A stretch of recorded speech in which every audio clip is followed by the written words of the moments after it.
अल्हम्दुलिल्लाह वस्सलातु वस्सलाम अला रसूलिल्लाह व अला आलिहि वसहबिहि अजमईन अम्मा बाद अऊज़ु बिल्लाहि मिनश शैतानिर रजीम बिस्मिल्लाहिर रहमानिर रहीम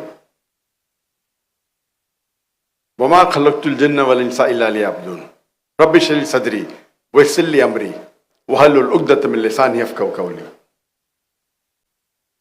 अल्हम्दुलिल्लाह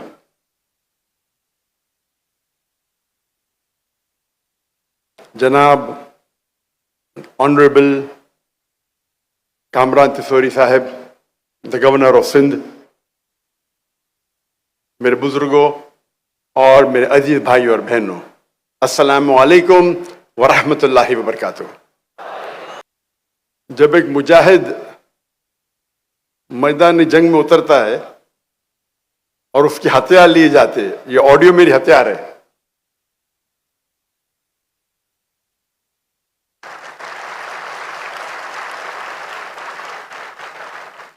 अल्लाह से उम्मीद करता हूं कि ये ऑडियो को जल्द से जल्द अच्छा करे। तकरीर शुरू करने के पहले, जैसे आप सब जानते हैं कि मेरी तालीम अंग्रेजी में हुई है, तो हो सकता है कि इस उर्दू तकरीर में मैं गलतियां करूंगा, तो उसके लिए माजरत चाहता हूं। मैं पब्लिक में उर्दू में तकरीर कर रहा हूं। इसके पहले 2012 में किशनगंज में, 2012 हिंदुस्तान में, बिहार में किशनगंज में 10 लाख से ज्यादा मजमा था, वहां मेरी आखिरी उर्दू तकरीर थी।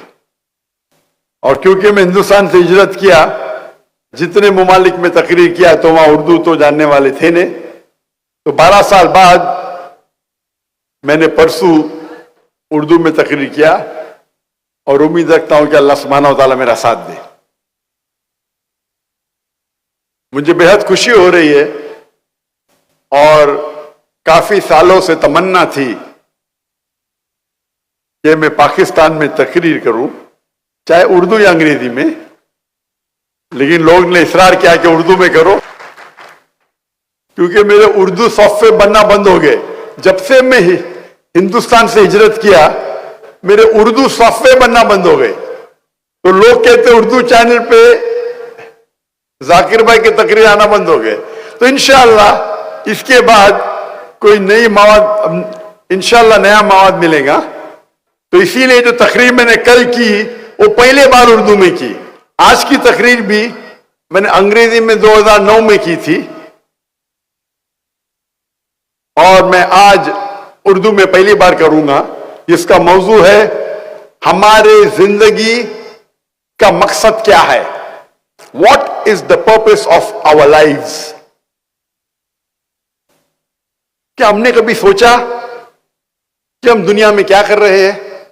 हमने कभी सोचा हमारे जिंदगी का मकसद क्या है, हमारे हयात का मकसद क्या है? मैं जानना चाहता हूं कि आज की ऑडियंस माशाअल्लाह हजारों की तादाद में है, 30, 40, 50 हजार या ज्यादा।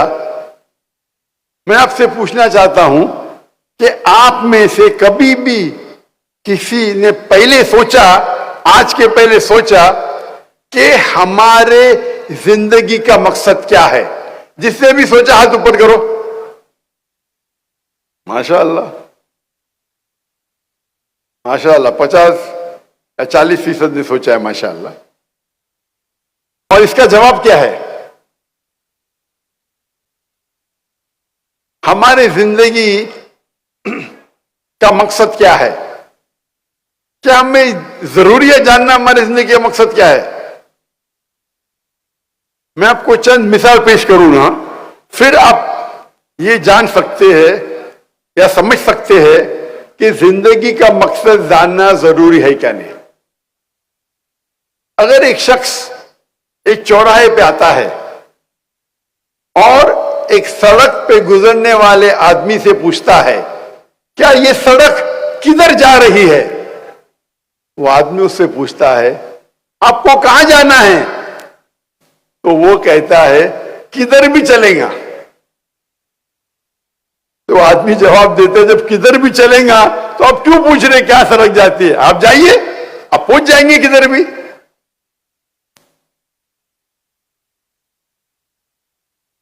मिसाल देता हूं आपको।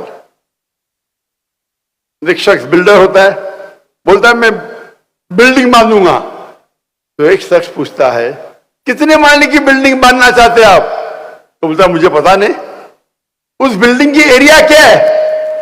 बोलता है मुझे पता नहीं। तो इससे जाहिर होता है कि ये दोनों शख्स के पास देयर इज नो गोल, उनके पास टारगेट ही नहीं है। पहला शख्स जो चौराहे पे जाके पूछता है सड़क कहां जा रही है, उसे पता नहीं कहां जाने का है, उसके पास गोल ही नहीं है। जो शख्स बिल्डिंग बनाना चाहता है उसको पता नहीं कितने माले की बिल्डिंग है, वो बिल्डिंग का एरिया क्या है, ही हैज नो गोल, गोल ही नहीं है। एक वक्त एक पड़ोसी अपने पड़ोसी से पूछता है क्या आपका कुत्ता हमेशा कोई भी गाड़ी या मोटरसाइकिल जाती है तो उसके पीछे दौड़ता है? मैं सोचता हूं कि आपका कुत्ता कभी कोई गाड़ी को पकड़ेगा या मोटरसाइकिल को पकड़ेगा? तो पड़ोसी कहता है आप सोच रहे हो पकड़ेगा क्या, नहीं, मैं सोचता हूं पकड़ेगा तो करेगा क्या? अगर वो गाड़ी के आगे आएगा तो करेगा क्या? तो इसे कहते हैं गोल विदाउट पर्पस। गाड़ी को पकड़ने का है, पर पकड़ने के बाद करेगा क्या? गोल विदाउट पर्पस। मिसाल के तौर पे एक शख्स से पूछते हैं कि आप ग्रेजुएशन क्यों कर रहे हैं? तो बोलता है पता नहीं। आप ग्रेजुएशन करने के बाद क्या करेंगे? बोलता है पता नहीं, बस ग्रेजुएशन करने का है। यानी ग्रेजुएशन का गोल है, ग्रेजुएशन करने का टारगेट है, लेकिन क्यों करने का उसे पता नहीं। इसे कहते हैं पर्पस विदाउट गोल, गोल विदाउट पर्पस। एक तीसरी मिसाल है, ये लोग अक्सर फॉलो करते हैं ब्लाइंडली, आंख बंद करके फॉलो करते। एक शख्स से पूछते कि आप कॉमर्स में ग्रेजुएशन करें, क्यों कर रहे? क्योंकि मेरा दोस्त कर रहा है। करने के बाद क्या करेंगे? मुझे नहीं पता। एक शख्स बॉलीवुड की हिंदी पिक्चर देखता है और देखता है कि वो हीरो अमिताभ बच्चन बॉम्बे में आता है, चंद दिनों में करोड़पति बन जाता है। तो समझते हैं मैं भी बॉम्बे आऊंगा या मैं कराची आऊंगा, 4-5 दिन में करोड़पति बन जाऊंगा। वो पिक्चर देख के हीरो से मुतासिर होता है। एक शख्स बोलता है कि मुझे हायोंडाई i10 खरीदने का है। क्यों? क्योंकि शाहरुख खान वो गाड़ी चलाते हैं। शाहरुख खान हायोंडाई i10 चलाते हैं, इसीलिए उसे हायोंडा खरीदने का है। मैं उससे कहता हूं शाहरुख खान कभी जिंदगी में वो एडवर्टीजमेंट में पहले कभी हायोंडा में बैठा नहीं होगा ना, कब बाद में बैठेगा। वो इश्तिहार के लिए, एडवर्टीजमेंट के लिए शायद बैठा होगा। उसके पास शायद BMW होंगी या मर्सिडीज होंगी। आप शाहरुख खान को देख ले हायोंडा में बैठते, आपको हायोंडा खरीदने का है। दूसरा शख्स कहता है कि मुझे टैगोर की घड़ी खरीदने का है। मेरा क्यों? क्योंकि शाहरुख खान टैगोर की घड़ी पहनते हैं। तो इसे कहते हैं कि ब्लाइंडली फॉलोइंग। आप ब्लाइंडली फॉलो कर रहे, शायद आपके दोस्त को फॉलो कर रहे या हीरो को फॉलो कर रहे।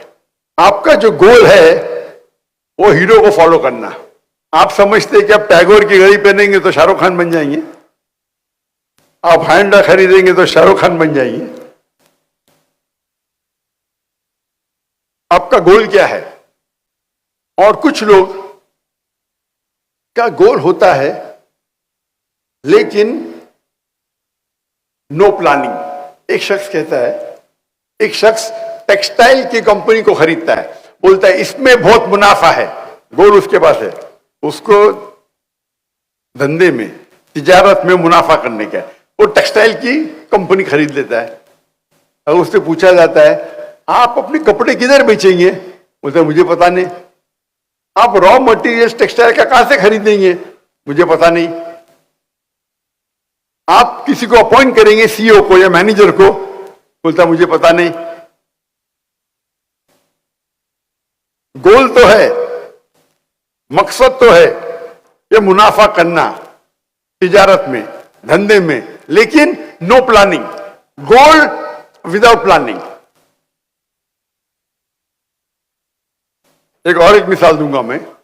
एक शख्स को साइंटिस्ट बनने का है, बोलता है मुझे दुनिया का एक सबसे बेहतरीन साइंटिस्ट बनना है। तो वो क्या करता है? वो रिसर्च करता है और तहकीकात के बाद उसे पता चलता है कि दुनिया का सबसे बेहतरीन साइंटिस्ट है आइजैक न्यूटन। उसकी तहकीक बिल्कुल सही रहती है। फिर वो क्या करता है? जिस तरीके आइजैक न्यूटन के लंबे बाल थे, कर्ली बाल, वो लंबे बाल उगाता है, कर्ली बाल उगाता है। जिस तरीके से आइजैक न्यूटन कपड़े पहनता था, वो कपड़े पहनने लगता है। जिस तरीके से वो जूते पहनता था आइजैक न्यूटन, उस तरीके से जूते पहनने लगता है। क्या वो साइंटिस्ट बनेगा? हाँ क्या नहीं? उसकी तहकीक सही थी कि आइजैक न्यूटन सबसे बेहतरीन साइंटिस्ट है दुनिया के। प्लानिंग है, गोल है, बट प्लानिंग गलत है। बाल उगाने से, कपड़े पहनने से, आइजैक न्यूटन जैसे जूते पहनने से कोई साइंटिस्ट नहीं बनता है। तो इसे कहते हैं गलत प्लानिंग। तो आज के माशरे में हम देखते हैं कि अक्सर लोग, उनके पास कोई गोल ही नहीं है। जैसे वो सड़क पे वो मुसाफिर पूछता है कि सड़क किधर जा रही है, आपको कहां जाना है? किधर भी गए चलेगा। उनका गोल ही नहीं, उनका टारगेट ही नहीं। कुछ लोग ऐसे हैं, गोल है लेकिन मकसद ही नहीं, कुत्ते की तरह गाड़ी के पीछे भाग रहे। पकड़ेंगे तो करेंगे क्या? आप भोगते भोगते गाड़ी के पीछे भागते, अगर पकड़ेंगे तो करेंगे क्या? यानी गोल है लेकिन पर्पसलेस गोल। कुछ लोग भीड़ को फॉलो कर रहे, दोस्त जा रहे तो हम भी जा रहे। वो हीरो को देखते हैं कि बंबई आता है, कराची आता है, करोड़पति बन जाता है, मैं भी बन जाऊंगा। मैं टैगोर की घड़ी पहनूंगा या हैंड गाड़ी चलाऊंगा, शाहरुख खान बन जाऊंगा। भीड़ को फॉलो कर रहे। कुछ लोग का गोल है, जैसे टेक्सटाइल कंपनी। आप देखेंगे इंसान इसी 6 किस्म में से एक किस्म में आते हैं।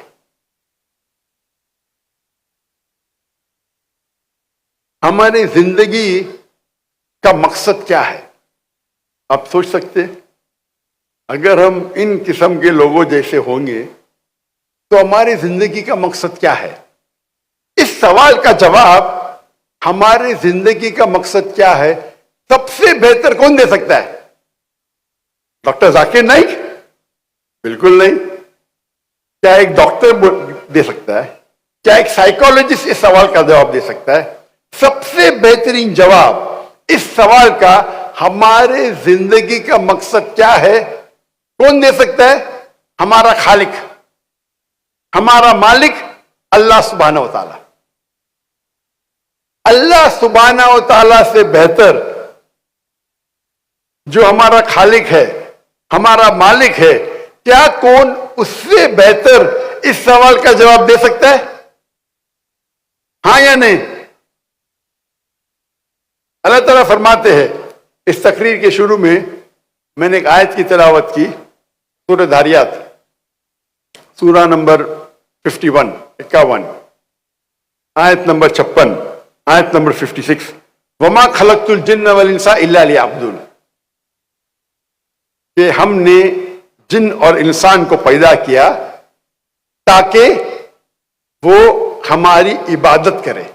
अल्लाह ताला फरमाते हैं कि अल्लाह ने जिन और इंसान को पैदा किया ताकि वो अल्लाह सुब्हानहू व तआला की इबादत करे। ये अरबी लफ्ज इबादत आता है अब्द से, मतलब स्लेव। अब मतलब स्लेव, जो नौकर से ज्यादा है। और इबादत का क्या मतलब है? अल्लाह की इबादत का मतलब क्या है?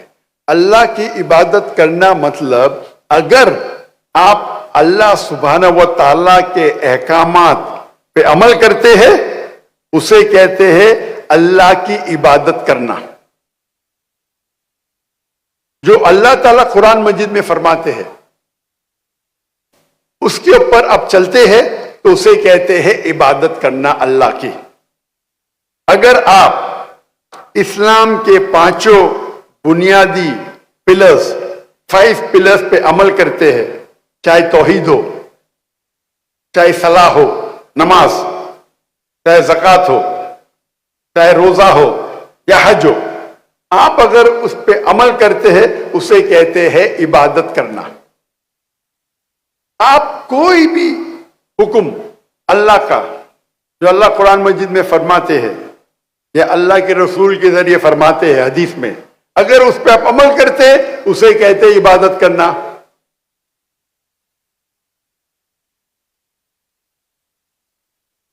अल्लाह फरमाते कुरान मजीद में सूरह माइदा सूरा नंबर 5 आयत नंबर 3 में कि आप खंजीर, सूअर का गोश्त मत खाओ।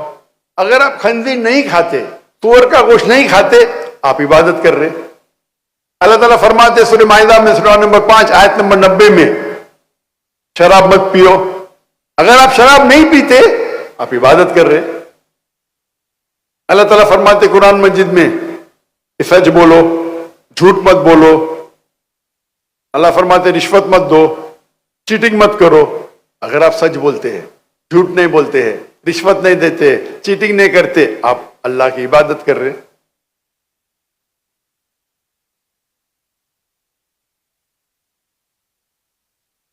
आप अल्लाह के कोई भी अहकाम पे अमल करते हैं, उसे कहते हैं अल्लाह की इबादत करना। और अल्लाह सुब्हानहू व तआला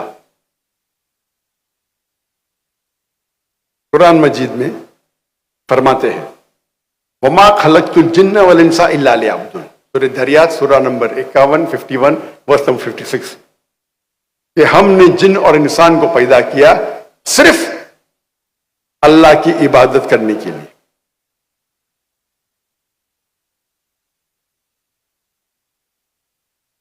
आप कोई अगर इक्विपमेंट या मशीन को खरीदते हैं, तो मशीन के साथ आता है इंस्ट्रक्शन मैन्युअल, उस मशीन को किस तरीके से इस्तेमाल करना।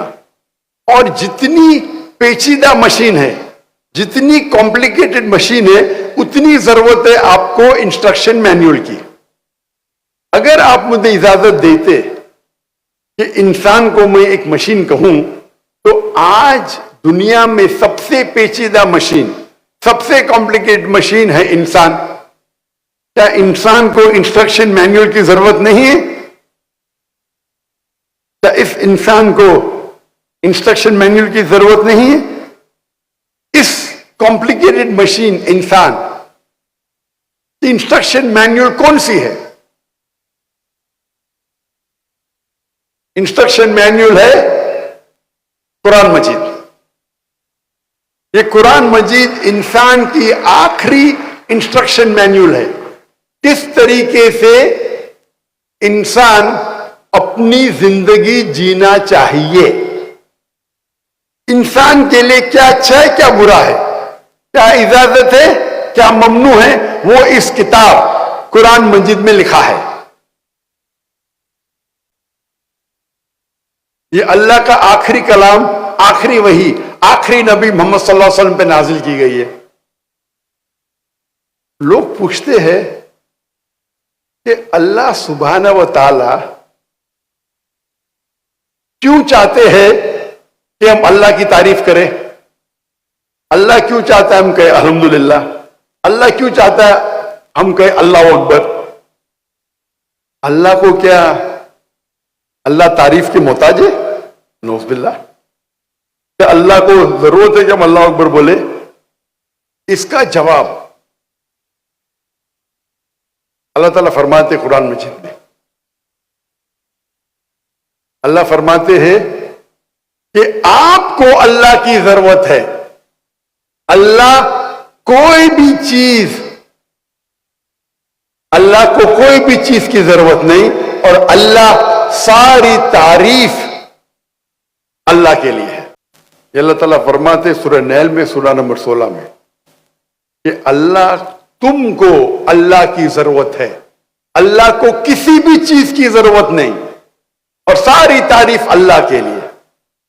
यू नीड अल्लाह सुब्हानहू व तआला। Allah is free of all wants, worthy of all praises.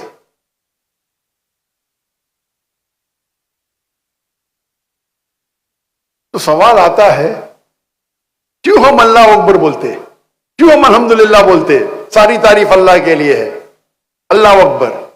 इसका जवाब है, हम इंसान अगर किसकी तारीफ करते हैं तो उसका बात भी मानते हैं। मिसाल के तौर पे, अगर आपकी वालदा है जो बीमार है और और उनको हार्ट प्रॉब्लम है, तो आप क्या कहेंगे? आप ढूंढेंगे सबसे बेहतरीन हार्ट स्पेशलिस्ट कौन है। जब आप तहकीक करेंगे आपको मालूम पड़ेगा कि मशहूर डॉक्टर है। आप उस मशहूर हार्ट स्पेशलिस्ट, कार्डियोलॉजिस्ट की बात मानेंगे आपके वालदा के दिल की बीमारी को दूर करने के लिए। अगर कोई आदमी आपको मिलेगा रास्ते पे, वो कुछ कहेगा, क्या आप उसकी बात मानेंगे? और जवाब ही नहीं, आप मानेंगे एक मशहूर कार्डियोलॉजिस्ट की। क्यों? उसकी इतनी शोहरत है कि वो वर्ल्ड का बेस्ट कार्डियोलॉजिस्ट है, आप उसकी बात मानेंगे। तो ये इंसान की फितरत है। जो आदमी की आप इज्जत करते हैं, जो आदमी की तारीफ करते हैं, आप उसका कहना मानते हैं। तो अल्लाह सुब्हानहू व तआला चाहता है कि आप अल्लाह की तारीफ करें, नहीं ताकि वो ऊंचे हो। आप अल्लाह अकबर 10 बार बोलो, लाख बार बोलो, अल्लाह अकबर तो ऑलरेडी अल्लाह अकबर है, उससे ज्यादा अकबर हो ही नहीं सकते। अल्लाह ऑलरेडी चोटी पे है। आप 10 बार बोलो, 1000 बार बोलो, अल्लाह को कोई फर्क पड़ता नहीं। अल्लाह चाहते हैं कि आप अल्लाह की तारीफ करें ताकि आप अल्लाह की हिदायत पे अमल करें। जब आप अल्लाह की तारीफ करते, अल्लाह अकबर, अल्लाह इज द ग्रेटेस्ट, अल्लाह सबसे बड़ा है, अल हाकिम, अल्लाह सबसे हिकमत वाला है, अर रहीम, अल्लाह सबसे रहमत वाला है। तीसरे नंबर पे अमल सौलेहात। अमल सौलेहात में से 2 चीज का खुसूसन जिक्र करते, फतवासौ बिल हक, फतवासौ बिल सब्र। हक की तरफ लोगों को बुलाओ और लोगों को सब्र की तरफ बुलाओ। इस सूरे में अमल सौलेहात में से 2 अमल का खुसूसन जिक्र करते। अगर इन चारों में से आपके पास एक भी मिसिंग है, एक भी मौजूद नहीं है, तो सूरे असर के हिसाब से आप जन्नत में नहीं जाएंगे। आप बहुत अच्छे मुसलमान होंगे, 5 टाइम नमाजी होंगे, तौहीद पे होंगे, आप हर साल ज़कात देते होंगे, आप हर रमजान पूरा रोजा रखते होंगे, आप हज किए होंगे, लेकिन अगर आप वतवासौ बिल हक, लोगों के हक की तरफ नहीं बुलाएंगे, दावत नहीं देंगे, तो सूरे अल असर के हिसाब से आप जन्नत में नहीं जाएंगे। अगर अल्लाह ताला आपको माफ करना चाहता है और जन्नत में जानना चाहता है, वो अलग बात है, वो अल्लाह का इख्तियार है। अल्लाह कोई भी गुनाह माफ कर सकता है शिर्क के अलावा। लेकिन आमतौर पे गाइडलाइन हमें दी गई है कुरान मजीद में सूरह असर में कि जन्नत में जाने के लिए 4 चीजें, ईमान, अमल सौलेहात, वतवासौ बिल हक, इस्लाह करना और दावा करना, वतवासौ बिस सब्र, लोगों को सब्र की तरफ बुलाना। और इसका एम्फेसिस, इसकी तफसीर कुरान मजीद में है सूरह अल इमरान में, सूरह नंबर 3 आयत नंबर 110 में। अल्लाह ताला फरमाते, कुंतुम खैरा उम्मतिन उखरिजत लिन्नास, ए मुसलमानों, आप सारी दुनिया में सबसे बेहतरीन कौम है। जब भी आपको कोई इज्जत मिलती है, तो लाजिम है इज्जत के साथ जिम्मेदारी होना जरूरी है। मिसाल के तौर पे एक स्कूल में अगर कोई प्रिंसिपल है तो प्रिंसिपल की इज्जत टीचर से ज्यादा है, लेकिन साथ साथ प्रिंसिपल की रिस्पॉन्सिबिलिटी, प्रिंसिपल की जिम्मेदारी टीचर से ज्यादा है। टीचर की इज्जत एक क्लर्क से ज्यादा है, साथ में टीचर की रिस्पॉन्सिबिलिटी, टीचर की जिम्मेदारी भी क्लर्क से ज्यादा है। आपको कभी भी इज्जत नहीं मिलेगी जिम्मेदारी के बिना। हर इज्जत के साथ जिम्मेदारी जरूरी है। इस आयत में अल्लाह ताला फरमाते हैं, हम मुसलमानों को इतनी बड़ी इज्जत दे रहे, कुंतुम खैरा उम्मतिन उखरिजत लिन्नास। ए मुसलमानों, आप सारी दुनिया में सबसे बेहतरीन उम्मत है। क्या हमारे पास कोई जिम्मेदारी नहीं?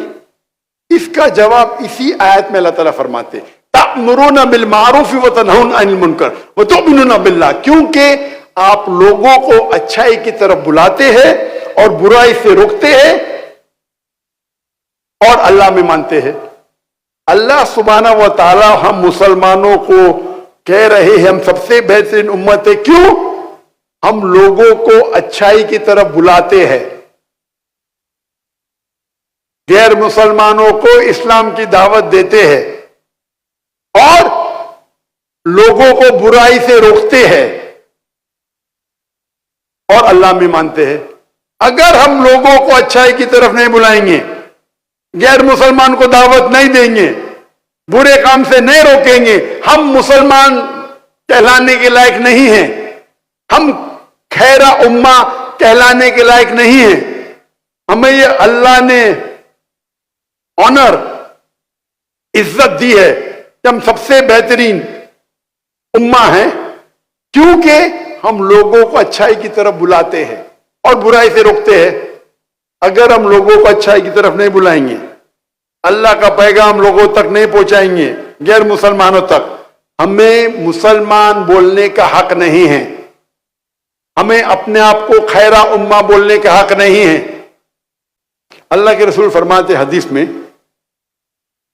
सही हदीस तिरमिज़ी की हदीस नंबर 2517, 2517, एक साहबा अल्लाह के रसूल के पास आके कहते हैं कि मैं मेरे ऊंट को बांधूं और फिर अल्लाह पे तवक्कुल करूं, क्या ऊंट को छोड़ दूं और फिर अल्लाह पे तवक्कुल करूं? अल्लाह के नबी मोहम्मद सल्लल्लाहु अलैहि वसल्लम फरमाते, ऊंट को बांधो और अल्लाह पे तवक्कुल करो। Tie your camel and then trust in God. ये हिदायत मिलती है हमारे हमको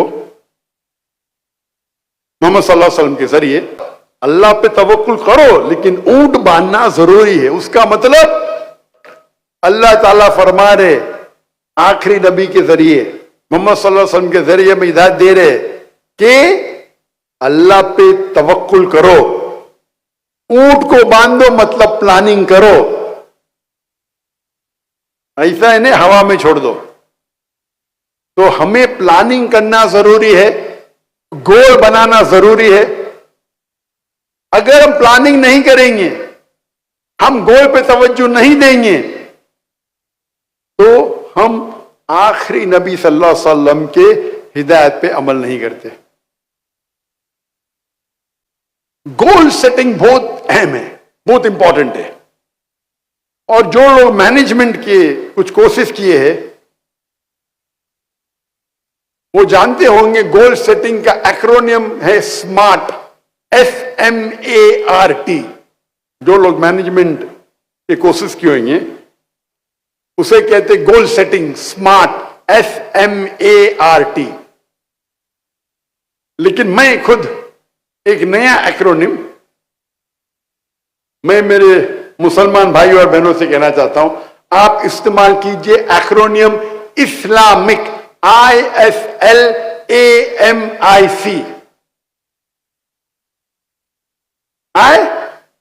है इस्लामिक, मतलब आप जो भी गोल आपका है, आप देखिए क्या वो कुरान और हदीस से मिलता है।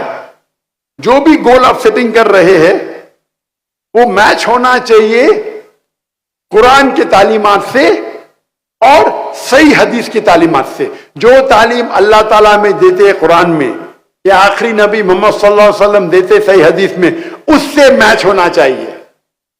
अगर आपका गोल उससे मैच नहीं हो रहा है तो ये गोल आपके लिए कोई फायदे का नहीं है।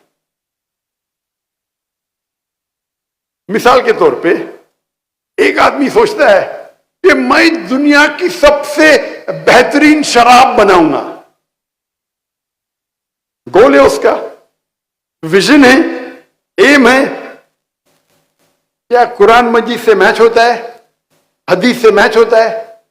कुरान मजीद में अल्लाह ताला फरमाते सूरह माइदा में सूरह नंबर 5 आयत नंबर 90 में, या अल्लज़ीना आमनू इन्नमल खम्रु वल मैसिरु वल अंसाबु वल अस्लामु रिज्सुम मिन अमली शैतान फज्तनिबू लअल्लकुम तुफ्लिहून। ए ईमान वालो, खमर, नशे वाली चीज, जुआ खेलना, डेफिनेशन ऑफ एरोज, बुत परस्ती, ये शैतान के हथकंडे हैं। इससे दूर रहो ताकि आपको सफलता मिलेगी। तो ये एक शराब बनाना आपका गोल होगा, लेकिन ये कुरान मजीद के खिलाफ है। और हदीस में भी इब्न माजा किताब नंबर 30 कई हदीसों में जिक्र है कि शराब हराम है। तो ये नंबर 1 है इस्लामिक। आपका गोल इस्लामिक होना चाहिए, कुरान की हिदायत से मैच करना चाहिए। अल्लाह के आखिरी रसूल मोहम्मद सल्लल्लाहु अलैहि वसल्लम जो जिक्र करते सही हदीस में, उससे मैच होना चाहिए। Number 2 S. एस मतलब स्पेसिफिक, मतलब आपका गोल स्पेसिफिक होना चाहिए। एक गुरु अपने शागिर्दों से उनको सिखा रहा था तीर कमान, बो एंड एरो, तीर किस तरीके से चलाना चाहिए। और अपने शागिर्दों से कहता है, सब लोग अपना निशाना लगाओ उस परिंदे की आंख पे। ये स्पेसिफिक है, परिंदे की आंख पे निशाना लगाओ। तो सब लोग निशान तानते हैं। उस्ताद पूछता है पहले तालिब से, आप क्या देखते हैं? वो जवाब देता है, मैं सारे जंगल को देख रहा हूं, इसमें कई पेड़ है, एक पेड़ पे एक परिंदा है और उस परिंदे की आंख को देख रहा हूं। उस्ताद दूसरे शागिर्द से पूछते, आपको क्या दिख रहा है? मुझे दिख रहा है कि एक पेड़ है, उस पेड़ पे एक परिंदा है, उस परिंदे की आंख है, ये मैं देख रहा हूं। उस्ताद तीसरे शागिर्द से पूछते, आप क्या देख रहे? मैं देखता हूं एक परिंदा है और उसकी आंख है।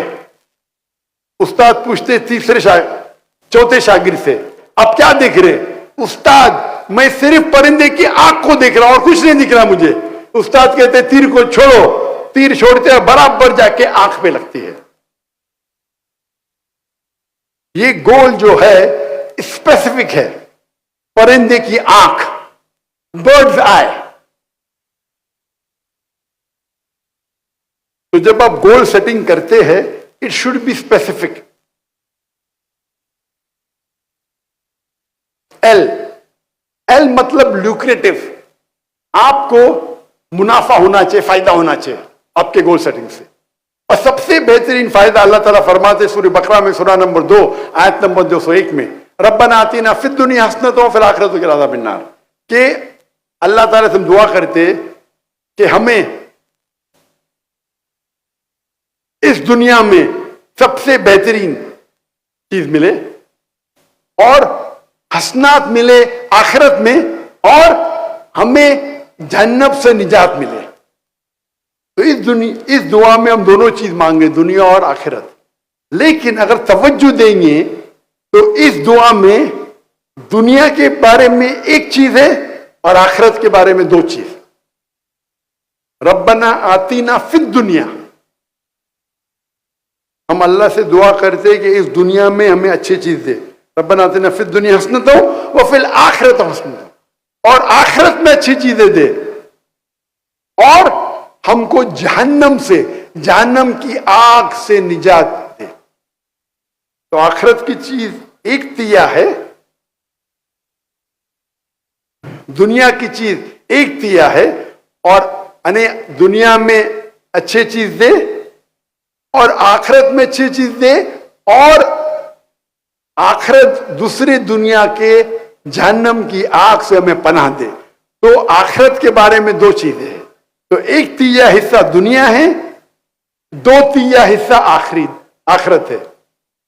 तो कई स्कॉलर्स, आलिम दीन कहते हैं दुआ मांगो, दुनिया और आखिरत के दोनों मांगो, लेकिन आखिरत के लिए ज्यादा मांगो।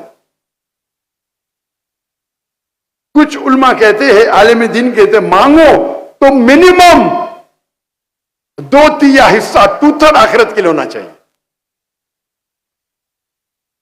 और अल्लाह ताला फरमाते सूरह हूद में सूरह नंबर 11 में, आप अगर दुनिया मांगेंगे अल्लाह दुनिया देगा, लेकिन आखिरत के लिए आपके पास कोई हिस्सा नहीं है। आप आखिरत मानेंगे अल्लाह आपको आखिरत भी देगा और दुनिया भी देगा।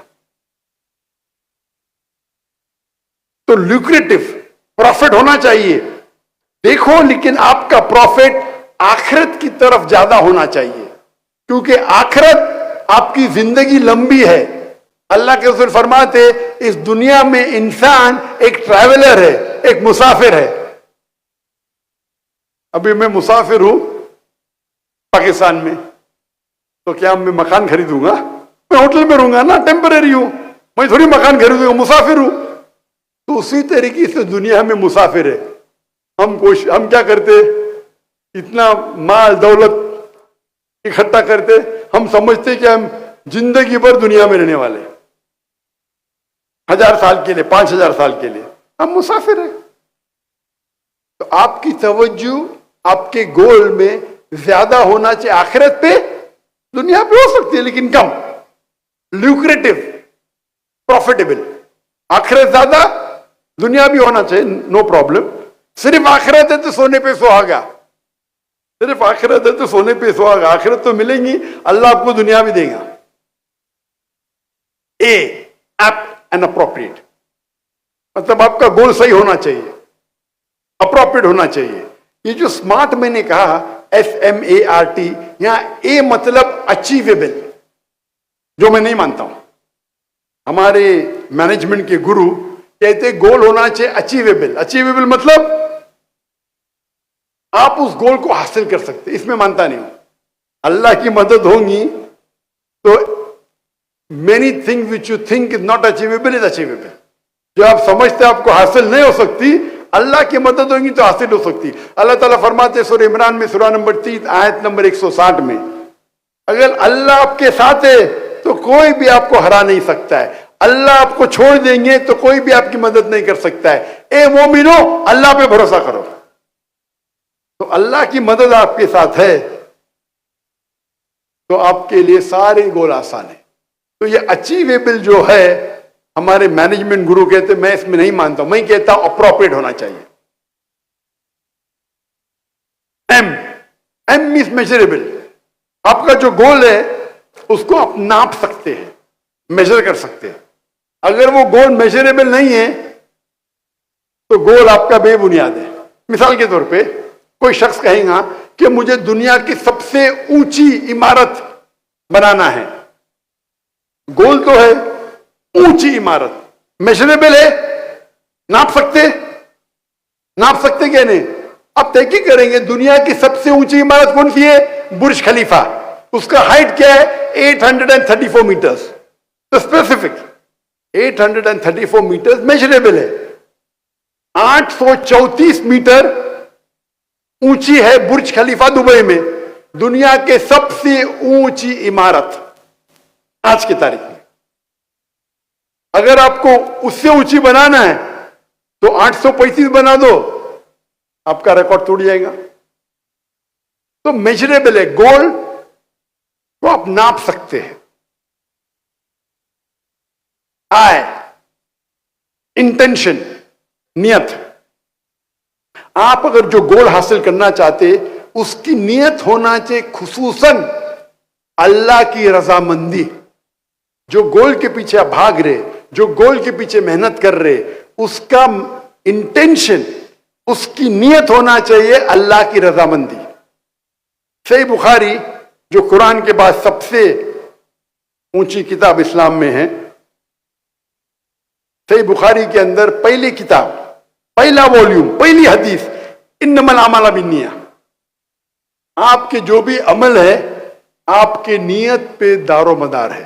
तो आपकी नीयत इस गोल को अचीव करने के लिए होना चाहिए अल्लाह की रजामंदी। अगर आपका इंटेंशन अल्लाह की रजामंदी नहीं है तो आपका ये गोल सही नहीं है, इस इंटेंशन। और आखिरी है C, Islamic, ISLAMI, C means consistent. मतलब आप कंसिस्टेंट होना चाहिए।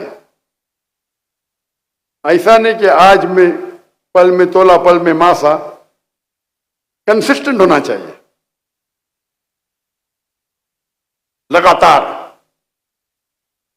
और अल्लाह के रसूल फरमाते आप कोई भी काम करो, भले छोटा करो, कंसिस्टेंट करो, लगातार करो। चैरिटी भी देते, कंसिस्टेंट करो। ऐसा नहीं कि एक दिन दे दिए बाद में पूरे साल भूल गए।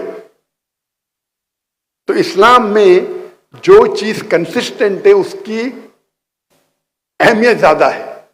मिसाल के तौर पे आपका टारगेट है कि मैं इस रमजान में पूरा कुरान मजीद पढ़ूंगा, तो आपका टारगेट होना चाहिए 30 दिन है, 30 पारे है, 30 जुज है, मैं हर रोज एक जुज पढ़ूंगा, हर रोज एक पारा पढ़ूंगा। इंशाअल्लाह रमजान में पूरा कुरान मजीद आप पढ़ लेंगे। आप 2-3 दिन पढ़ेंगे फिर बंद कर लेंगे, तो कंसिस्टेंसी नहीं है। आपको कुरान मजीद का हिफ्ज करने का, आप अपने दिल पे लेंगे तो हर रोज मैं 5 पेजेस हिफ्ज करूंगा, या 3 पेजेस या 2 पेज, जो भी है, कंसिस्टेंसी। तो आपके गोल में अगर कंसिस्टेंसी रहेंगी तो इंशाअल्लाह आप सफलता पाएंगे। तो ये था एक्रोनियम इस्लामिक।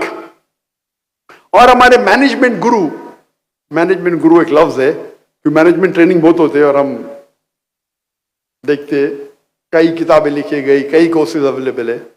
वो एक इंसान की मिसाल देते अक्सर, उसका नाम है उस लड़की का विल्मा रुडोल्फ। इस मजमे में किसने नाम सुना है विल्मा रुडोल्फ का? हाथ ऊपर करो। विल्मा रुडोल्फ, माशाअल्लाह, एक जन भी विल्मा रुडोल्फ का नाम नहीं। मतलब आपने मैनेजमेंट कोर्स नहीं किया है, अच्छी बात है, कुरान में अच्छा मैनेजमेंट है, तो कोई गुनाह नहीं किया आपने।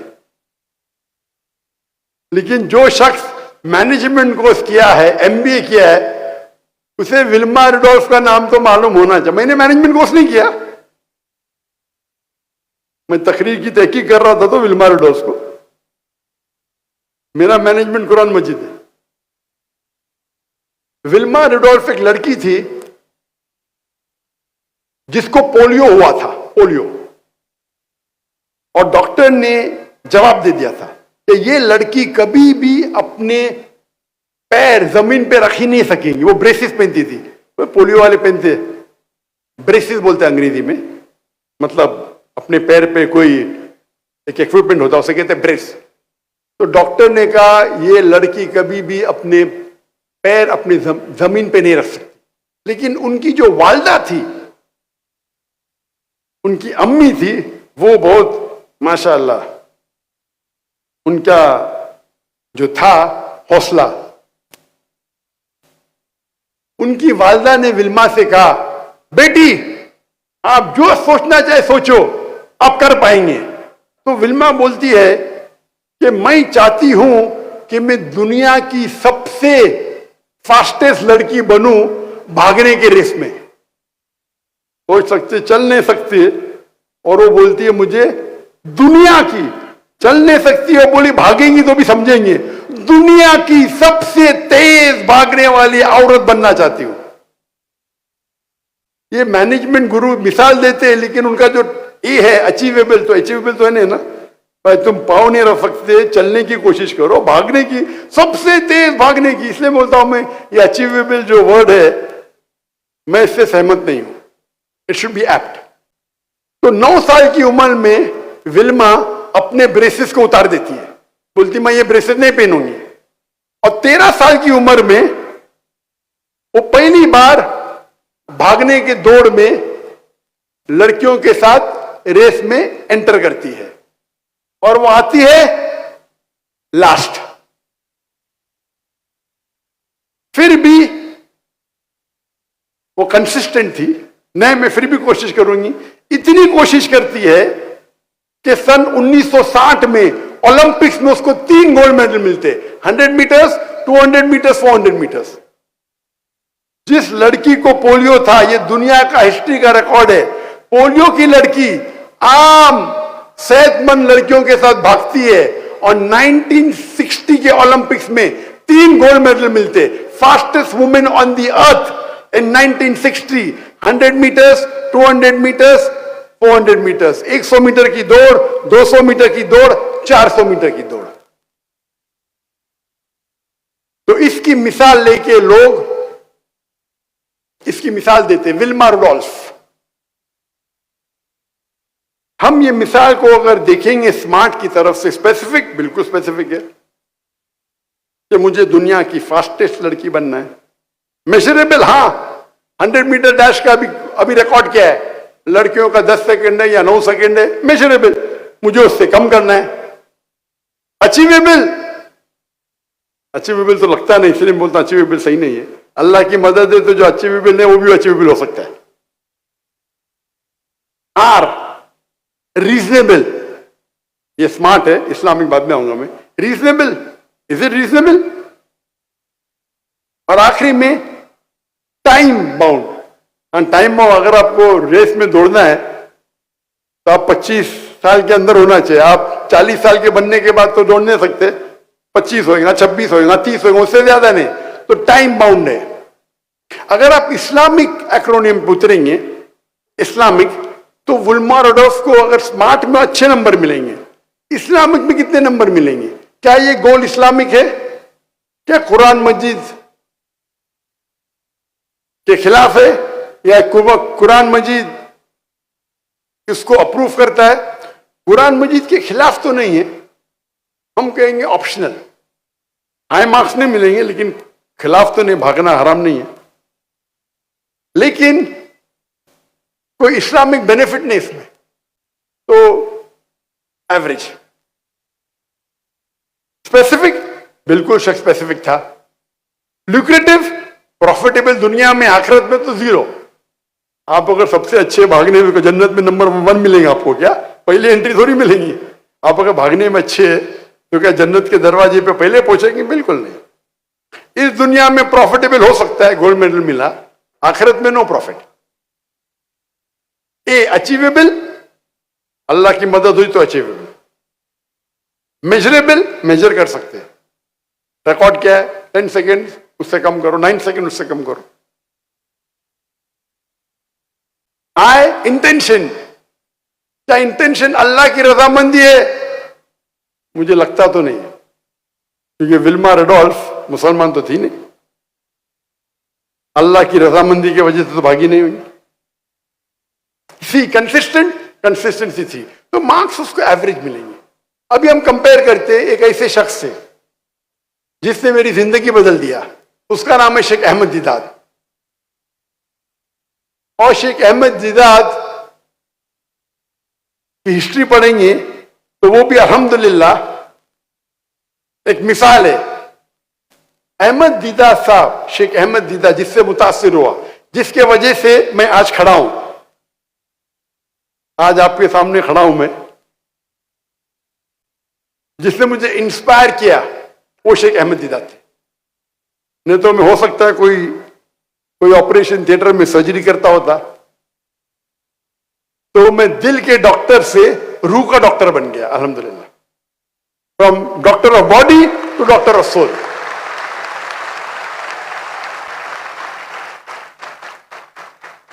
मैंने चुना था डॉक्टर बनने के लिए क्योंकि मैं समझता था डॉक्टर बनना सबसे अच्छा पेशा, अच्छी बात है, लेकिन सबसे अच्छा नहीं है। अगर मैं कोई बीमार की इलाज कराता हूं तो मुझे खुशी होती, लेकिन अगर कोई गैर मुस्लिम को इस्लाम की तरफ दावत देता हूं, अल्लाह उसे हिदायत देता है, तो जो खुशी होती दिल में वो बीमार को अच्छे करने से लाखों गुना ज्यादा है।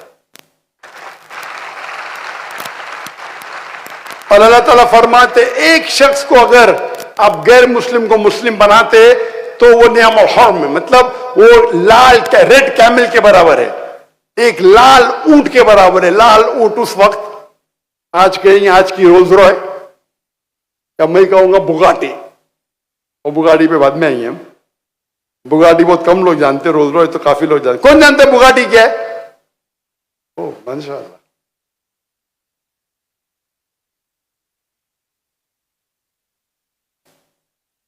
तो अगर आप शेख अहमद दीदात को इस मिसाल की गोल सेटिंग पे चेक करेंगे, इस्लामिक था। दीदात साहब सिर्फ छठी पास थे, सिर्फ छठी, स्कूल भी पास नहीं किया, सिर्फ छठी। उनकी माशरी हालत इतनी कमजोर थी कि बचपन से उन्हें काम करने लगा। वो इंडिया से, सूरत से, मुझे पता है कई मुसलमान यहां मेमन कौम गुजरात से है, तो शेख दीदात से तटकेश्वर से, गुजरात से थे, तटकेश्वर। वो छोटी उम्र में हिजरत करते हैं टू साउथ अफ्रीका और वहां नौकरी करते हैं as a salesman in a furniture shop. Furniture की दुकान में सेल्समैन और ड्राइवर की नौकरी करते। लगातार रोज उन्हें क्रिश्चियन मिशनरी परेशान करते थे, कुरान में ये गलती है, तुम्हारा मजहब इतना बेकार है, तुम्हारा अल्लाह सुब्हानहू व तआला नऊज़ बिल्लाह, हर रोज। और शेख दीदात उसे सह नहीं सकते थे, ये मेरे दिन को मैं छठी पास हूं, मुझे आके कुरान के खिलाफ बात करते, मेरे आखिरी नबी के खिलाफ बात करते, बोलते कुरान में ये गलती है, कुरान में वो गलती है, तुम्हारा दीन नऊज़ बिल्लाह बेकार है। मैं किसी ना किसी तरीके से ये क्रिश्चियन मिशनरी का जवाब तो दूंगा। छठी पास। अभी ये लोग सब बैचलर्स, मास्टर्स, पीएचडी, और शेख दीदात छठी पास, हिंदुस्तान से आके साउथ अफ्रीका में।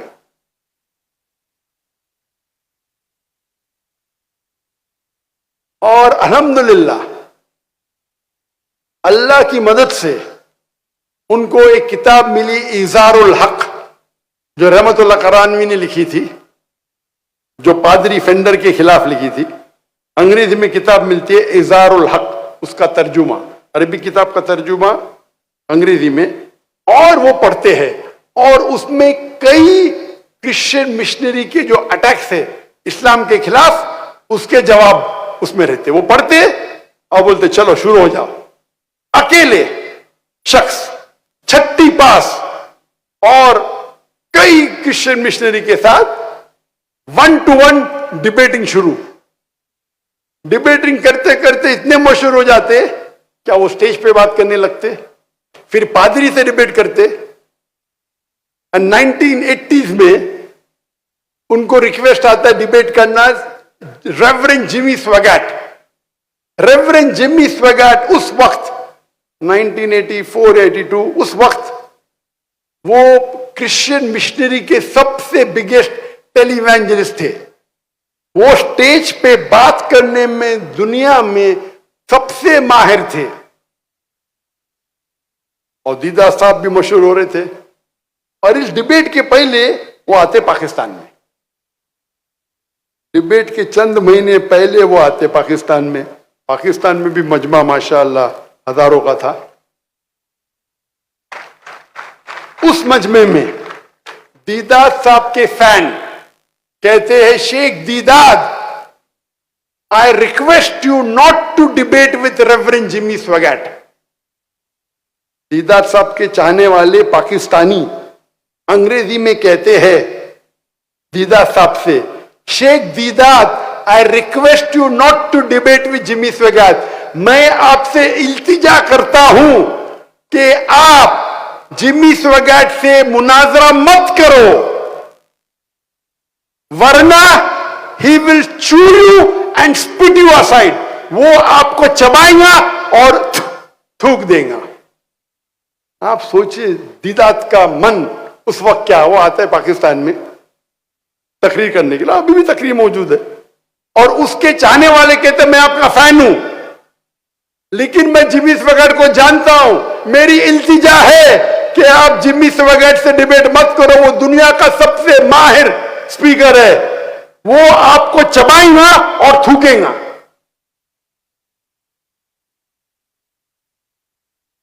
दीदात साहब जवाब देते कि अल्लाह मेरे साथ है।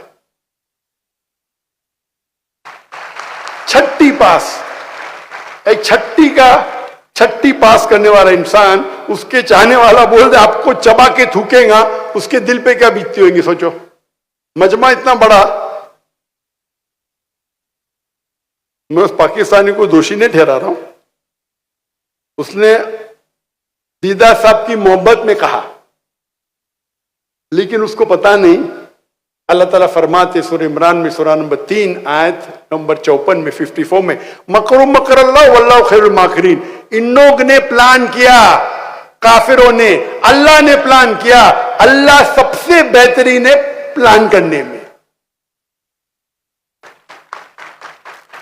दीदा साहब जाते हैं लुइसियाना और डिबेट अभी भी मौजूद है, और वहां डिबेट करते उसका टॉपिक होता है is the Bible God's word. क्या बाइबल खुदा का कलाम है? और उसके शहर में, जिम्मी स्वैगर्ट के शहर में, उसके मजमे में उसके साथ मुनाजरा करते हैं और उसे शिकस्त देते हैं। अल्हम्दुलिल्लाह।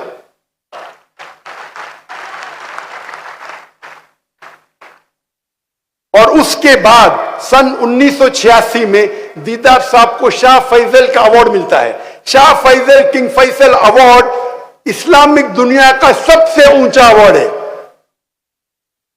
सन 1986 में शेख दीदात को शाह फैसल अवार्ड मिलता है, और उसके बाद शेख दीदात की जो शोहरत है वो दुनिया में और फैलती है। क्या उनने जिम्मी स्वैगर्ट का मुकाबला किया और उसे शिकस्त दिया। अगर आप देखेंगे विल्मा रुडोल्फ और शेख दीदात की मिसाल, शेख दीदात का अगर आप गोल सेटिंग देखेंगे, इस्लामिक था कि नहीं? बेशक इस्लामिक था। नंबर 2, क्या स्पेसिफिक था? बिल्कुल स्पेसिफिक। मेरी जिंदगी का मकसद है ये जो क्रिश्चियन मिशनरीज है जो हमारे मुसलमान को परेशान कर रहे, उन्हें मुंह तोड़ जवाब देना चाहिए। स्पेसिफिक था, ल्यूक्रेटिव, फायदेमंद था। दुनिया में शायद फायदा मिले ना मिले, आखिरत में तो इंशाअल्लाह जन्नत मिलेंगी। लेकिन अगर आपकी नियत आखिरत है तो अल्लाह दुनिया में भी आपको देता है। दीदात को शाह फैसल अवार्ड मिला, छठी पास और शाह फैसल अवार्ड, वो नोबेल प्राइज है दुनिया, इस्लामिक दुनिया का नोबेल प्राइज है। आखिरत में भी फायदा, दुनिया में भी फायदा। अप्रोप्रिएट, बिल्कुल अप्रोप्रिएट था। मेजरेबल था। हाँ भाई, मुझे तो जाके मुनाजरा करने गया 1 to 1 ने स्टेज पे जाके, मैं भी टारगेट उनको आएगा कि जो थे केपटाउन में, डरबिन में, साउथ अफ्रीका में, उनके पादरी से मुनाजरा करूं। अल्लाह ने उन्हें दुनिया के सबसे बड़े क्रिश्चियन टेलीवैंजलिस्ट से मुनाजरा करा दिया। मेजरेबल, सबसे बेहतरीन को शिकस्त दी। इंटेंशन क्या थी? शेख दीदात की नियत क्या थी? अल्लाह की रजामंदी। अगर वो अल्लाह के खिलाफ जो तोहमत है उसका जवाब देते, कुरान के खिलाफ जो लोग कुरान की तौहीन करते उसका जवाब देते, उनकी नियत तो साफ थी, अल्लाह और अल्लाह के रसूल की इताअत करे, और उनके खिलाफ जो इल्जामात है उनका जवाब दे, खुसूसन ईसाई लोग के साथ। Was he consistent? क्या वो कंसिस्टेंट है? बेशक। शुरू किए और लगातार 40 साल के बाद अल्लाह ने उन्हें वो चोटी पे पहुंचाया। अगर आप कंपेयर करेंगे विल्मा रेडोल्फ और शेख अहमद दीदात, शेख अहमद दीदात का मयार तो कुछ और है। आज की दुनिया में हर आदमी का कोई सेंटर है। सेंटर मतलब वो कोई नुक्ते के ऊपर उनका एक इंसान, हर इंसान उसका कोई ना कोई सेंटर है, मतलब वो कोई ना कोई पॉइंट के वो घूमते रहता है। आज की तारीख में लोग अपनी जिंदगी जितना पैसा कमाते हैं उस तरीके से अपनी जिंदगी को वो चलाते हैं। आज की तारीख में अक्सर 90% बोलो, 95% बोलो, इंसान जितना पैसा कमाते उस तरीके से वो कपड़े पहनेंगे, उस तरीके से उनकी गाड़ी होगी, उस तरीके से उनका घर होगा। हाँ कि नहीं? हाँ कि नहीं? माशाअल्लाह।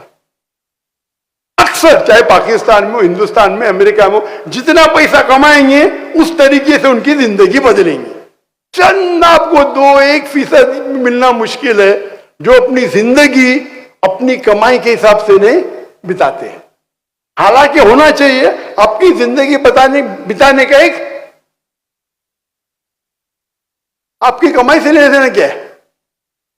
आप अपनी जिंदगी बताओ जैसा बिताना चाहते, कमाई से लेना देना क्या है? तो क्योंकि आपकी जिंदगी कमाई पे है, तो अक्सर इंसानों का पूरा सेंट्रल पॉइंट है कमाई। मैं कितना कमाऊंगा उस तरीके से मैं पढ़ाई करूंगा, उस तरीके से ग्रेजुएशन करूंगा, उस तरीके से धंधा करूंगा। ज्यादा पैसे तो गाड़ी अच्छी लूंगा। पूरा उनका माल दारो मदार कमाई पे है। आप देखना चाहते आदमी अमीर है कहने, उनका रहना सहना देख लो, आपको पता चल जाएंगे। कम लोग हैं जो देखने के बाद भी आपको पता नहीं चलेगा उनकी कमाई कितनी है। अभी हम डिस्कस करेंगे सेंटर के बारे में। कुछ लोगों का सेंटर होता है सेल्फ, खुद, सेल्फ सेंटर्ड। सेल्फ सेंटर्ड मतलब उनका पूरा सेंटर मैं। वो सेल्फ सेंटर्ड आदमी खाली अपनी अच्छाई चाहता है, वो उसको कोई फिक्र नहीं पड़ता बाजू लोग क्या कर रहे हैं, चाहे भूखे मर रहे नहीं मर रहे, मैं तो मेरे बारे में सिर्फ चाहता हूं मेरा अच्छा हो, बाकी लोग गए भाड़ में। इसे कहते हैं सेल्फ सेंटर्ड। जो फैमिली सेंटर्ड है, मेरी जिंदगी का मकसद है कि मेरी फैमिली को खुश रखूं। कुछ लोग होते वालिद सेंटर्ड, अपने बाप को खुश रखना, सही है गलत नहीं, बाप को मैं मेरे वालिद को खुश रखूंगा। कुछ लोग का सेंटर्ड है माँ, वालदा, मैं तो मेरी वालदा की बात मानूंगा, उनको खुश रखूंगा, मेरी जिंदगी का मकसद है वालदा को खुश रखना। में लिखेला, हदीस में लिखेला माँ बाप की बात मानो। तो मैंने कब कहा नहीं, वो बाप सही कहता है गलत कहता है, मैं तो बात मानूंगा, ये इस्लाम नहीं है। कुरान की आयत है सूरा नंबर 31, सूरा लुकमान आयत नंबर 14। ए इंसानों, वालिदैन के साथ हुस्न सलूक करो, अपने वालिद और वालदा के साथ हुस्न सलूक करो। और आपकी मां ने जो आपको पेट के अंदर 9 महीने रखा और उसके बाद 2 साल जो विनिंग की, नेक्स्ट वर्स कहते हैं लेकिन, सूरह लुकमान सूरा नंबर 31 आयत नंबर 15, लेकिन अगर आपके वालिदैन आपको अल्लाह के खिलाफ कोई और की इबादत करने के लिए कहे तो उनकी बात मत मानो, फिर भी उनके साथ हुस्न सलूक करो। सबसे नंबर 1 पे आते अल्लाह, फिर अल्लाह के रसूल, उसके बाद वालिदैन। कोई प्रॉब्लम नहीं, इतना मत वालिद को चाहो कि वालदा को चाहो कि अल्लाह के रसूल के खिलाफ बात करे, आप उनकी बात मानो। वालिद ये कहते मेरे वालिद वो कहते, मैं वालिद इंतकाल हो जाता फिर भी वालिद के गुण गाते रहते। मैं बुरी बात नहीं, वालिद की इज्जत करो, मैंने कहता हूं मत करो, इज्जत दो, लेकिन अल्लाह और अल्लाह के रसूल से ज्यादा नहीं। इसे कहते पेरेंट सेंटर्ड। वालिदैन उनके लिए जिंदगी में टॉप। कुछ होते बच्चे सेंटर्ड, मैं तो मेरे बेटे को अमेरिका भेजूंगा। उनका पूरा मकसद बेटे को अमेरिका भेजना। किधर भेजना? किधर भेजना? जहन्नम भेजना।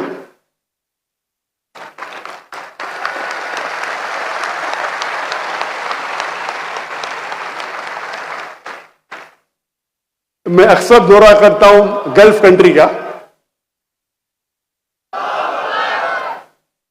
मैं गल्फ कंट्री का दौरा करता हूं और छह ममालिक में, तो नाम नहीं लूंगा, 6 के 6 ममालिक में करता हूं। और अक्सर, और वहां भी गल्फ कंट्री में तो माशाल्लाह पाकिस्तान हिंदुस्तानी तो है, लेकिन जो अरब है, अरबों में मुझे चाहते हैं।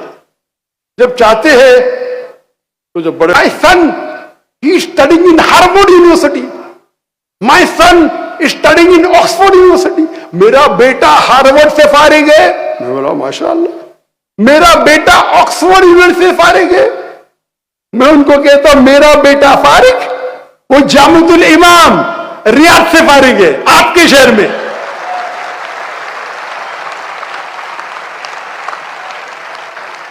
हिंदुस्तान में पैदा हुआ, बंबई में पैदा हुआ, बचपन से अरबी जबान सिखाई, अमेरिका नहीं भेजा, डॉक्टर ने बनाया, आपके मुल्क रियाद में भेजा, जो मेरे नजदीक की सबसे बेहतरीन इस्लामिक यूनिवर्सिटी है, जामुतुल इमाम मोहम्मद बिन सऊद यूनिवर्सिटी।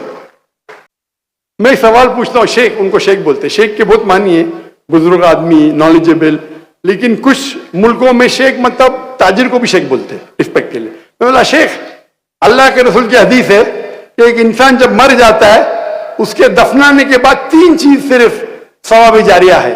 एक जो इल्म उसने फैलाया, एक जो पैसे उसने खर्चा किया, और तीसरा नेक औलाद उनके लिए दुआ करे।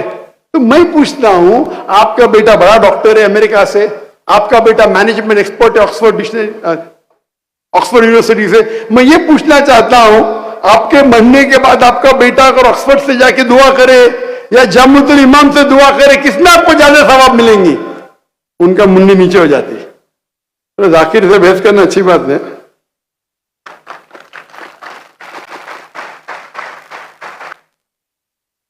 मेरे बेटे ने बचपन से स्कूल से, हमारी स्कूल में 2 जबानों में तालीम हासिल की, अंग्रेजी और अरबी। जब ए लेवल पास किया यूके यूनिवर्सिटी की, मेरे दोनों बेटियां, मेरे बेटे फ्रॉम 3 साल की उम्र से अरबी और इंग्लिश जबान में पढ़ाई की है। बट ए लेवल पास करने के बाद ग्रेजुएशन मेरे बेटे ने सिर्फ अरबी में किया, अंग्रेजी में नहीं। मास्टर्स किया अरबिक में, अंग्रेजी में नहीं, क्योंकि मुझे अरबी जबान पे महारत नहीं है।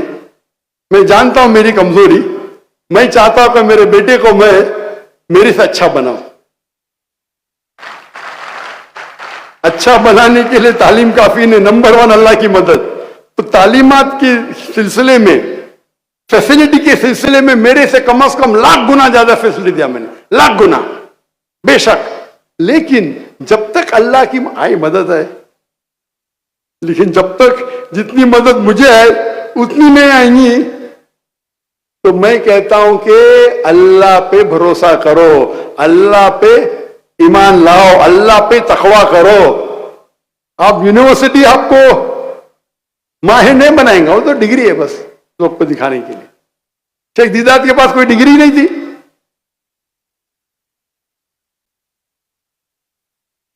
लेकिन अल्लाह की रजामंदी के लिए अगर आप कोई पेशा चुनते हैं, तो मैंने मेरी मेडिकल पेशा, मेरे वालिद डॉक्टर थे, मेरे भाई डॉक्टर थे, माशाअल्लाह मेरी पूरी खानदान ने बोला आपको छोड़ देने का छोड़ दीजिए, क्योंकि अल्लाह ताला फरमाते हैं सूरह फुसिलत में, सूरा नंबर 41 आयत नंबर 33 में, वमन अहसन कौला मिम्मन दुआ इलल्लाहि व अमिल सालिहान कौला इन्ननी मिनल मुस्लिमीन। कौन शख्स सबसे बेहतर है? वो शख्स जो लोगों को अल्लाह की तरफ बुलाता है, अच्छे अमाल करता है और कहता है कि मैं मुस्लिम हूं। कौला इन्ननी मिनल मुस्लिमीन, कहता है कि मैं मुस्लिम हूं। तो आप देखेंगे जो शेख अहमद दीदात के मुकाबले में विल्मा रुडोल्फ, शेख अहमद दीदार फॉलो कर रहे थे इस्लामिक तरतीब। और हम देखेंगे जो सेंटर्ड है, हम डिस्कस कर रहे थे सेंटर्ड, चिल्ड्रन सेंटर्ड, वहां से हम भटकने वापिस आते। चिल्ड्रन सेंटर्ड नंबर 2 था, फैमिली सेंटर में उसका तीसरा हिस्सा था चिल्ड्रन सेंटर्ड। तो लोग अपने बच्चे के लिए कुछ भी करेंगे, कर्ज लेंगे, रिबा पे कर्ज लेंगे, बेटे को लेकिन अमेरिका भेजेंगे, ऐसा सोचेगा जन्नत भेज रहे। और अल्लाह की मदद है, मेरे तकरीर के वजह से हजारों पाकिस्तानी, हजारों हिंदुस्तानी मुसलमान जो अमेरिका जाने वाले थे, कनाडा जाने वाले थे, नहीं गए। मैं ये नहीं कहता हूं कि 100% लोग को मैं मुतमईन कर सका, उसके ऊपर अलग तकरीर दूंगा मैं। नहीं, वो पाकिस्तान मुल्क में बहुत खराबी है, ये है वो है। मैं बोला जो भी खराबी है अमेरिका से अच्छी है।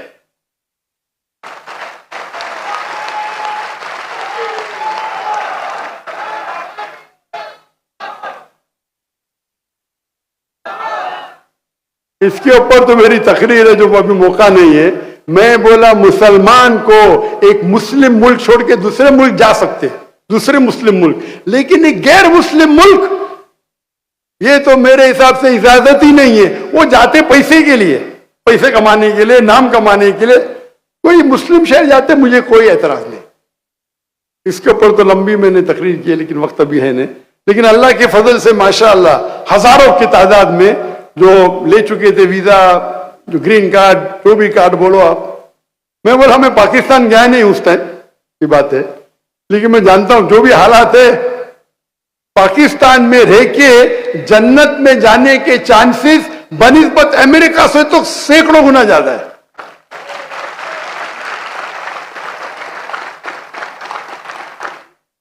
तो ये हम कह रहे थे चिल्ड्रन सेंटर, यानी बच्चे को जहन्नम में डालने के लिए आप कुछ भी करेंगे। समझते पाकिस्तान, वो समझते कि अमेरिका जन्नत है।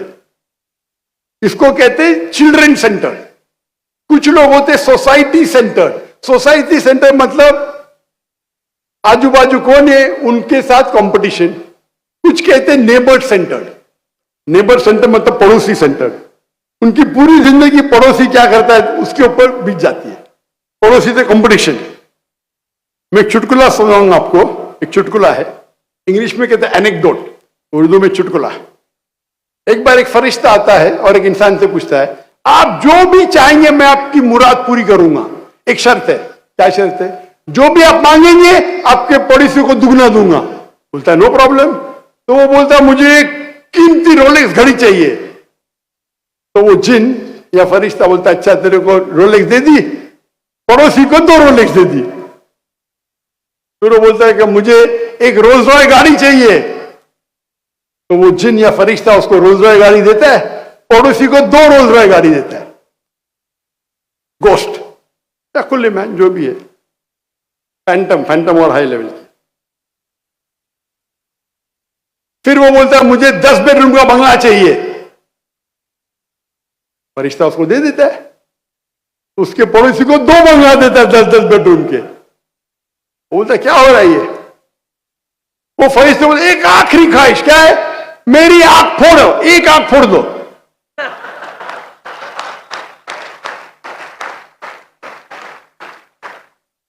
आज का हालत यही है, उसको अपने से देखो, पड़ोसी से जीतना चाहिए। मेरी एक आंख फूटेंगी, पड़ोसी की दोनों आंख फूटेंगी, पाला जिंदगी सफल, जन्नत मिल गई। इसे कहते हैं पड़ोसी सेंटर। यानी पूरी अपनी जिंदगी पड़ोसी की घूम रही है। पड़ोसी क्या करता है? मैं पड़ोसी से कंपटीशन ले रहा हूं। तो फरिश्ते को बोलता है मेरी आंख फोड़, मेरे पड़ोसी की दोनों आंख फूट जाएगी। ये हालत है हमारे आज के माशरे में, और कई मुसलमान भी ऐसे हैं। माफ करना, नहीं होना चाहिए है, लेकिन कुछ लोग है एनिमी सेंटर। एनिमी सेंटर में मेरा दुश्मन क्या कर रहा है, मेरे दुश्मन मेरी प्लानिंग क्या कर रहा है, मेरे खिलाफ क्या कह रहा है, तो मैं उसका रिप्लाई करूंगा। सोशल मीडिया में दिया तो मैं उसका जवाब दूंगा। एनिमी सेंटर, मेरा दुश्मन क्या, उसकी पूरी जिंदगी दुश्मन क्या कर रहा है उसके अंदर बीत जाती है। माशाअल्लाह मैं दावती मैदान में मेरे मेरे चाहने वाले करोड़ हो तो दुश्मन भी है ना हजारों भाई, है ना। अगर मैं उनके पीछे भागते रहूं तो दावती काम छोड़ने पड़ेगा ना। एक कहावत है, when people throw stones at you, raise yourself so high so that the stone doesn't reach you. अगर कौन आप पे पत्थर फेंकता है, अपने आप को इतनी ऊंचाई पे पहुंचाओ कि पत्थर आप तक नहीं पहुंचे।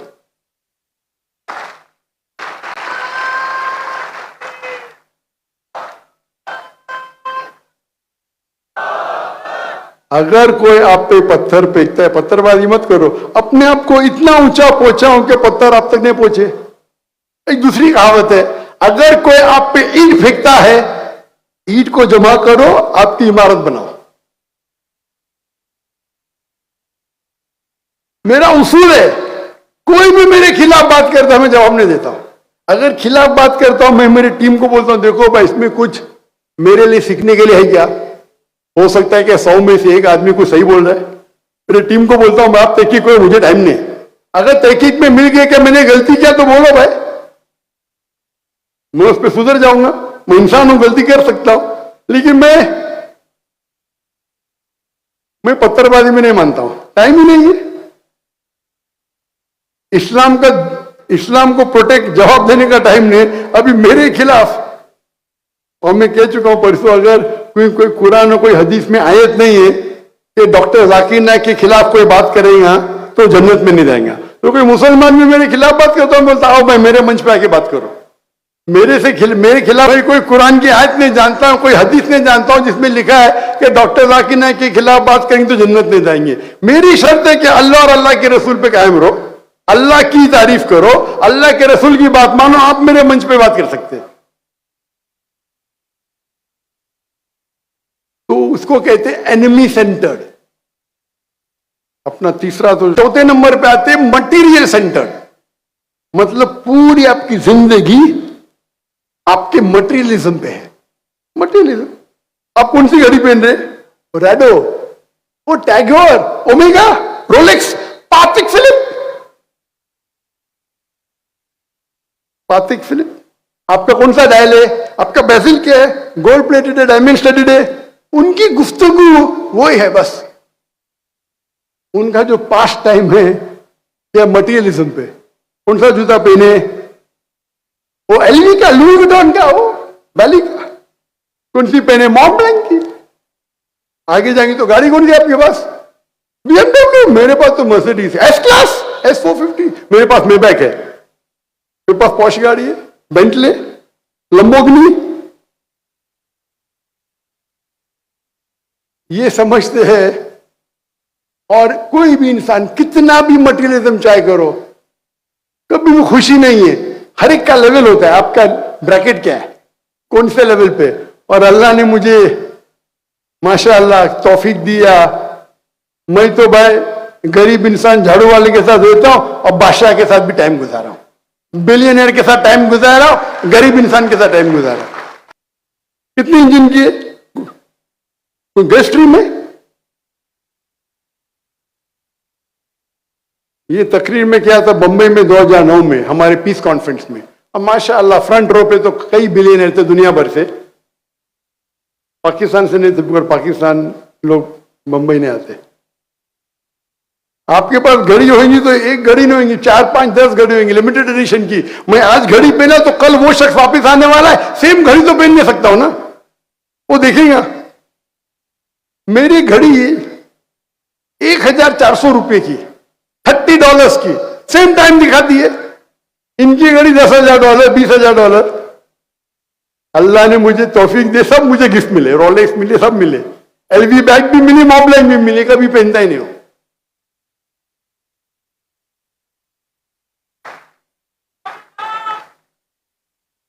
और ये लोग जो है ना, इनकी पहचान उनकी दौलत है। कभी जाएंगे तो मैं मर्सिडीज गाड़ी में जाऊंगा, नहीं जाऊंगा तो कौन पहचानेगा इन्हें। डॉक्टर जाकिर नाइक कुर्ते पैजामे में जाएंगे, माशाल्लाह सब लोग पहचान दे। ये सूट जो मैं पहनता हूं, मैं इसे पसंद नहीं करता हूं, लेकिन क्योंकि मैं गैर मुस्लिम में दावत देना चाहता हूं, सूट पहनना तो हराम नहीं है। और जो लोग जानते कभी मेरे होटल पे आएंगे तो देखिए मैं कुर्ते पजामे में, तो लोग शौक हो जाते हैं। कई कई पाकिस्तानी उलमा जब आते देखते हैं मेरे घर को, इतना छोटा घर, अरे कुर्ते पैजामा, मैंने कहा हराम है कुर्ता पैजामा। नहीं नहीं डॉक्टर साहब, हम समझते हैं सूट पैंट में ही है। सूट पैंट सिर्फ जब मैं तकरीर करने जाता हूं तो क्या लोग जब देखेंगे तो गैर मुस्लिम देख, कौन ये जोकर है, सूट पहन और टोपी पहन क्या है। देखो जोकर लगना भी उसमें फायदे हैं। ये कौन है उसके ढकने के ऊपर, पैंट पहनना है लेकिन ढकने के ऊपर जोकर दिखता है। अरे वेदा कोड कर रहा है, बाइबल कोड करता है। टीवी ऑन करेंगे तो ये मेरा एक टेक्निक है टू एंटर द हार्ट, ये जायज है। कुछ लोगों को गलत फहमी है कि टाई पहनना आराम है, किधर भी लिखा नहीं, लेकिन वो अलग बात है, कहां लिखा नहीं, वो गलत फहमी है। अगर टाई पहनना आराम है तो टाई नहीं पहनना चाहिए, कहां हदीस में नहीं लिखेला है, और ये सलीब की निशानी है ही नहीं, ये गलत फहमी है, अलग बात है, नहीं तो मैं पहनूंगा ही नहीं। तो ये मटीरियल सेंट्रिज्म है ना, बहुत से लोग, मैं तो मर्सिडीज के अलावा जा ही नहीं सकता हूं बाहर, क्योंकि अगर वो कोई 5 स्टार होटल में जाएंगे चलते हुए तो कौन उनका एंटर भी करने देगा नहीं। उनकी पहचान उनकी गाड़ी है, वो गाड़ी को एंटर करने दे रहे, आदमी को नहीं। मेरी पहचान है मेरा दीन इस्लाम, मेरी पहचान है मैं दाई हूं। आपको मुझे वेलकम करने का मैं आऊंगा, मुझे मेरे गाड़ी को वेलकम मत करो। अल्लाह ने अल्हम्दुलिल्लाह सुम्मा अल्हम्दुलिल्लाह, भले मैं दाई हूं, मैं ताजिर भी हूं, महीने में 2-3 दिन तिजारत करता हूं, अल्लाह ने करोड़ रुपया दिया मुझे, मेरे पास ताकत है कि मैं खुद रोल्स रॉयस खरीद सकूं। लेकिन क्या रोल्स रॉयस से मैं अच्छी मिसाल कायम करूंगा? लोग जानते नहीं मेरे पास अल्लाह ने बहुत दौलत भी दी है। बहुत से लोग कहते हैं अगर फुल टाइम बिजनेसमैन बनेंगे तो बिल गेट्स से ज्यादा पैसा। अरे बिल गेट्स के साथ जन्नत थोड़ी चाहिए मुझे यार, मुझे क्यों गाली दे रहे आप? बिल गेट्स बन के मैं जन्नत में जाना क्या है? अब क्या लेक्चर सुनने मेरा मयार है, मैं सिर्फ टोयोटा गाड़ी में घूमूंगा, वो भी इनोवा मैक्सिमम। मैं कोई भी ब्रांडेड चीज नहीं पहनता हूं, सब गिफ्ट मिले, एलवी गिफ्ट मिली, लुई विटॉन मिली, मॉब्लैंक मिली, रोलेक्स सब मिले, लेकिन इससे मैं मैार को नीचे क्यों करूं भाई? क्यों मैार को नीचे करूं? बहुत से बार प्राइवेट जेट में मैंने सफर किए, मैं बोलता हूं भाई प्राइवेट जेट में क्यों भेज रहे? वो मैं तो इकोनॉमी क्लास में ट्रैवल करता हूं, उतना पैसा मेरे इदारे को डोनेशन दो।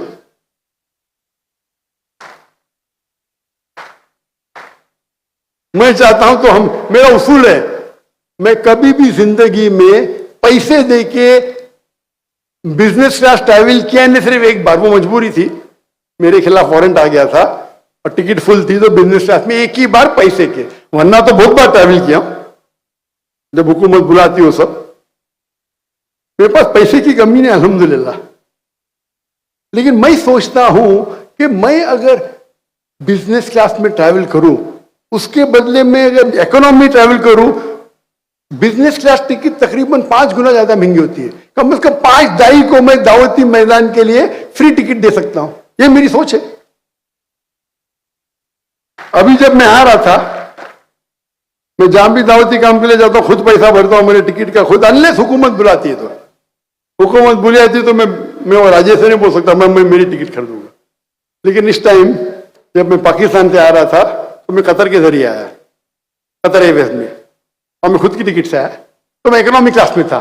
सब पाकिस्तानी डॉक्टर जाकिर ने इकोनॉमी क्लास में, जैसा कि मैं हराम किया कुछ।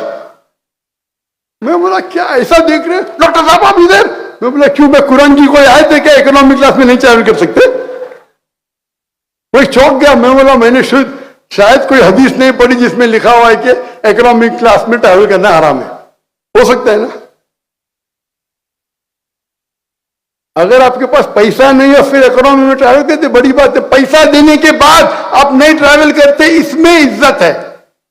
और मैं मिसाल दूंगा शेख सुलेमान राजी की। इसने नाम सुना शेख सुलेमान राजी, सऊदी अरेबिया के? हाँ, चंद रुकने। शेख सुलेमान राजी माशाअल्लाह एक बिलियनर है, बिलियनर, और माशाअल्लाह डोनेशन में भी बहुत माशाअल्लाह आगे है, और मेरे काफी करीब है।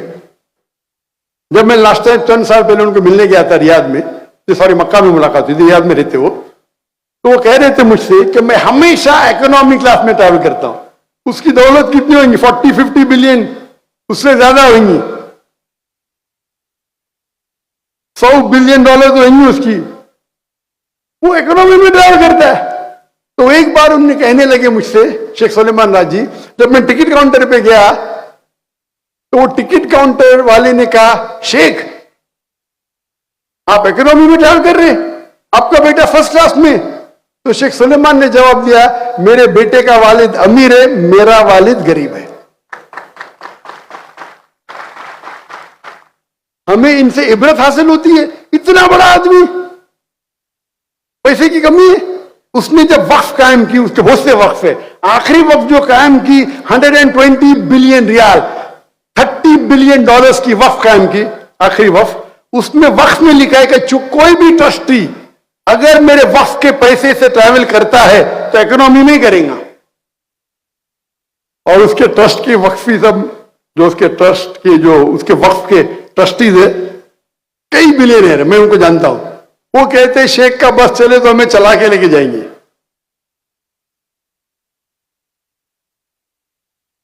और हमारे लोग अगर बिजनेस क्लास की टिकट फिल हो तो इकोनॉमिक में ट्रैवल नहीं करेंगे। कुछ लोग को तो आदत है सिर्फ प्रेसिडेंशियल सूट में रहने की। होटल में जाएंगे, प्रेसिडेंशियल सूट नहीं है, हम ये होटल में नहीं रहेंगे। उनकी पहचान उनकी दौलत है। दौलत जाएंगी, कौन पूछेगा भी नहीं, थूकेगा भी नहीं आप पे। आपकी पहचान आपका दीन बनाओ, आपकी ईमानदारी बनाओ, आपका हुनर बनाओ। हम सब मटीरियल सेंटर्ड है, अक्सर मटीरियल सेंटर्ड। मेरे फैमिली का उसूल है कि कोई भी ब्रांडेड आइटम नहीं पहनेगा, ब्रांडेड पहनेगा ही नहीं, हराम नहीं है। ये कोई पूछते जाकिर भाई क्या रोज रॉय में ट्रैवल करना हराम है? तो मैं कहूंगा 4 लेवल है, 4 लेवल। एक होता है जिसके पास पैसा नहीं, वो कर्ज लेके रोज रॉय खरीदता है, तो हराम है। कर्ज लेंगे दिखाने के लिए। कुरान की आयत है सूरह इसरा की, सूरह नंबर 17 आयत नंबर 26 और 27, डोंट बी अ स्पेंथ्रिफ्ट, फजूल खर्ची मत करो। फजूल खर्ची करने वाला शैतान का भाई है। पैसा नहीं है दिखाने के लिए, रिश्वत ले, दिखाने के लिए कर्ज लेते, बैंक से लोन लेते और ट्रैवल करते। ये कैटेगरी 1 हराम है। कैटेगरी 2 पैसा है, कर्ज लेने की जरूरत नहीं, लेकिन इतना पैसा नहीं कि रोज रोज खरीदे, वो दिखाने के लिए खरीदता है। उसकी नियत क्या है? कैटेगरी 2 दिखाने के लिए। थर्ड कैटेगरी, एक आदमी के पास पैसा है और खरीदता है रोज रोज, लेकिन दिखाने के लिए, तो ये भी हराम बोलो या मखरूर बोलो, इख्तिलाफ है। में तो आएगा, हराम में तो नहीं। कैटेगरी 4, पैसा है फिर भी रोज रोज नहीं खरीदता है, टॉप कैटेगरी, अच्छे मोमिन की कैटेगरी। क्या करेंगे रोज रोज के? अल्लाह ने सब गाड़ी में बिठाया, सब गाड़ी में। ये खाली एक चटक रहती है। अगर आपका ईमान स्ट्रांग है ना, ये आपको कोई भटका नहीं सकती, कभी भटका नहीं सकती। और आज की तारीख में तो पेशा बन गया। दाई लोग बोलते हैं मुझे बिजनेस क्लास है तो मैं आऊंगा, मुझे 5 स्टार होटल देंगे तो आऊंगा, नहीं तो नहीं आऊंगा। ये डिमांड करना बिल्कुल हराम है। डिमांड करना क्या 5 स्टार में देंगे तो ही मैं रहूंगा, मुझे बिजनेस क्लास देंगे तो ही मैं आऊंगा, इतने पैसे देंगे 1 लाख के लिए फिर ही आऊंगा। पैसा मांगना अगर लेवल के हिसाब से तो हराम में नहीं आएगा, पैसा ले सकते, लेकिन इतना मत मांगो। लेकिन अफजल है नहीं मांगना। आप सोचिए अल्लाह के रसूल और साहबा अगर पैसा लेते थे तो क्या दीन हम तक पहुंचता था? लेना हराम नहीं, अल्लाह की हदीस से ले सकते आप, कुरान पढ़ाने के लिए ले सकते, पैसा रुकिया करने के लिए ले सकते, जायज है। लेकिन जो लोग को अल्लाह ने पैसा नहीं दिया वो लेते, मुझे कोई हर्ज नहीं। अल्लाह ने आपको पैसा दिया, आपको और पैसा बनाने का। मेरा तो उसूल है, कोई भी टिकट चार्ज करेगा तो मैं पाऊंगा ही नहीं। एक पाकिस्तानी कभी टेक्स्ट कराता, जाकिर भाई आपके लेक्चर के लिए पाकिस्तान में 5,000 रुपया रखा, मेरा कौन रखा भाई? अरे आप जानते ही ना जाकिर भाई को। दुनिया में कि पहले बार वो 1993 में था, जब कनाडा गया तो लोग चार्ज करते थे। 2002 के बाद तो मैंने बोला कोई भी मेरे टिकट चार्ज करेगा तो मैं आऊंगा ही नहीं। तो 2009 मेरा कॉन्फ्रेंस आखिरी था, उसके बाद कोई भी मेरे तकरीर के लिए पैसे चार्ज करेगा मैं नहीं आऊंगा। तो बहुत से लोग ने जाकिर को बुलाने के लिए कॉन्फ्रेंस ही रखते थे। और मैं कहता हूं मेरा लेक्चर आपको रखने का है, आप कोई भी आपके आजू बाजू मुसलमान से डोनेशन लेके रख लो भाई। अगर पैसा नहीं मिलेगा मैं आपको दूंगा। हजारों लेक्चर दिया दुनिया में, एक ऑर्गेनाइजेशन मुझे नहीं कहा कि डॉक्टर साहब मेरा हमका लेक्चर रखे और हमको पैसा मिला नहीं। मैं जब कोरिया गया था, मैंने कहा मैं कोरिया में मुसलमान का मैं डरो मत, मैंने बोला मेरे क्रू के लिए एक सिंपल होटल लेना तो भी अखराजात में भर लूंगा। 5 स्टार होटल, मैंने क्या हो गया भाई 5 स्टार होटल क्यों फजूल खर्ची कर रहे? डॉक्टर साहब हमें मजबूरियन, एक शख्स आया बोले डॉक्टर जाकिर नहीं पूरे क्रू को 5 स्टार में मैं दूंगा पैसा। भाई दीन को पेशा मत बनाओ पैसा कमाने के लिए, सवाब कमाने के लिए बनाओ।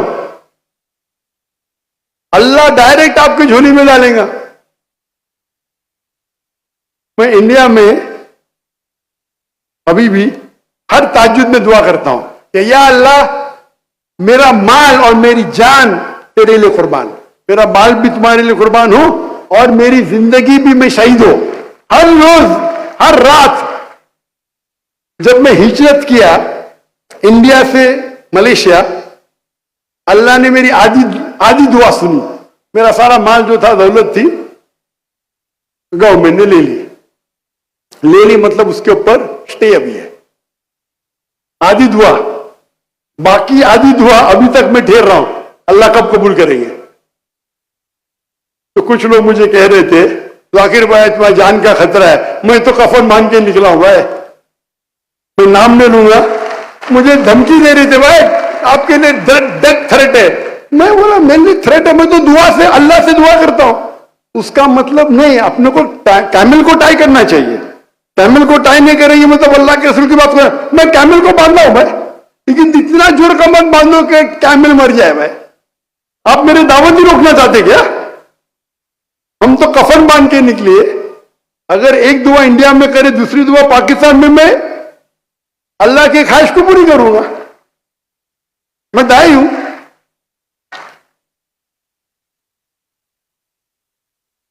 जब मैं दुआ करता हूं अल्लाह से कि जो कौम का पैसा जो अटक गया इंडिया में उसके लिए अल्लाह करे वापस मिले, लेकिन मैं मेरी दौलत के लिए कभी दुआ नहीं करता हूं।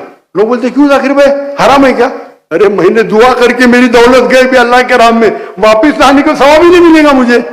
मैंने अल्लाह से दुआ करी मेरी दौलत चले जाए, कैसा दुआ कर दूंगा वापिस मिले? ये तो गलत होगा ना। तो जब मैं दुआ को अल्लाह के लिए क्या मुझे शहादत की मौत मिले तो मुझे डर क्या है, एहतियात लूंगा जितना लेना चाहिए, लेकिन मैं दावत के काम से भी रोक सकता हूं। मैंने फिर से तिजारत शुरू की मलेशिया से, फिर से अल्लाह ने दौलत दे दी, अल्हम्दुलिल्लाह फिर से दौलत दी।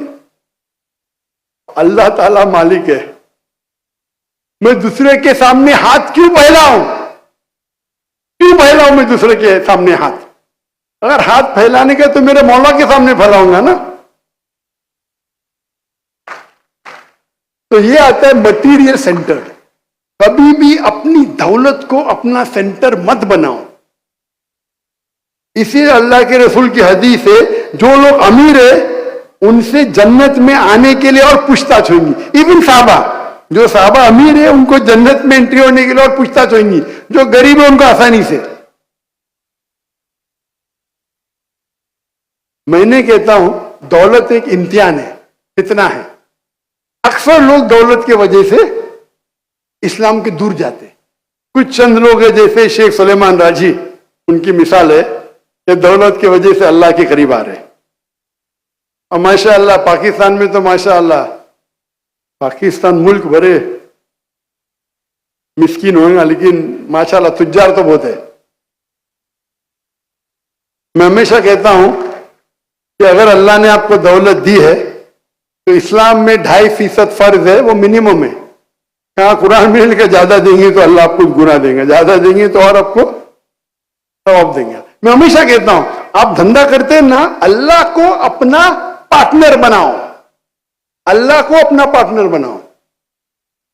जब मेरे बेटे ने 2 साल पहले शुरू किया तिजारत, मैंने कहा अल्लाह को पार्टनर बनाओ, लेकिन अल्लाह को छोटा पार्टनर तो बना नहीं सकते, तो मिनिमम 51% प्रॉफिट अल्लाह के राह में देना, मिनिमम।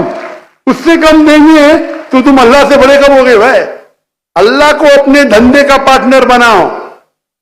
मैं कितना देता हूं बोल नहीं सकता हूं, मैं वेटरन हूं, मैं तो पुराना आदमी हूं। मेरा बेटा नया नया धंधा शुरू किया, मिनिमम 51%। ये कोई फतवा नहीं भाई, ये तो बोलेंगे जाकिर भाई फतवा के 2.5% मिनिमम है ज़कात का। लेकिन अगर आप अल्लाह के करीब आना चाहते, आप अगर देखेंगे कि हजरत उमर रज़ियल्लाहु अन्हु, उनने अपनी आधी दौलत दे दी। जब अल्लाह के रसूल ने पूछा आपने क्या छोड़ा घर पे आधी दौलत आधी यहां दी। हजरत अबू बकर है, उनने अपनी ले दी दौलत, आपने घर पे क्या छोड़े। मैंने घर पे अल्लाह और अल्लाह के रसूल को छोड़ा, 100% दे दी। हम सहाबा की सीरत पढ़ते, अमल क्या करते। चंद लोग हैं शेख सुलेमान हाजी जैसे, तो जितना आप अल्लाह को देंगे अल्लाह आपको मिनिमम 700 गुना वापस करेगा। 70,000%। कितना परसेंट?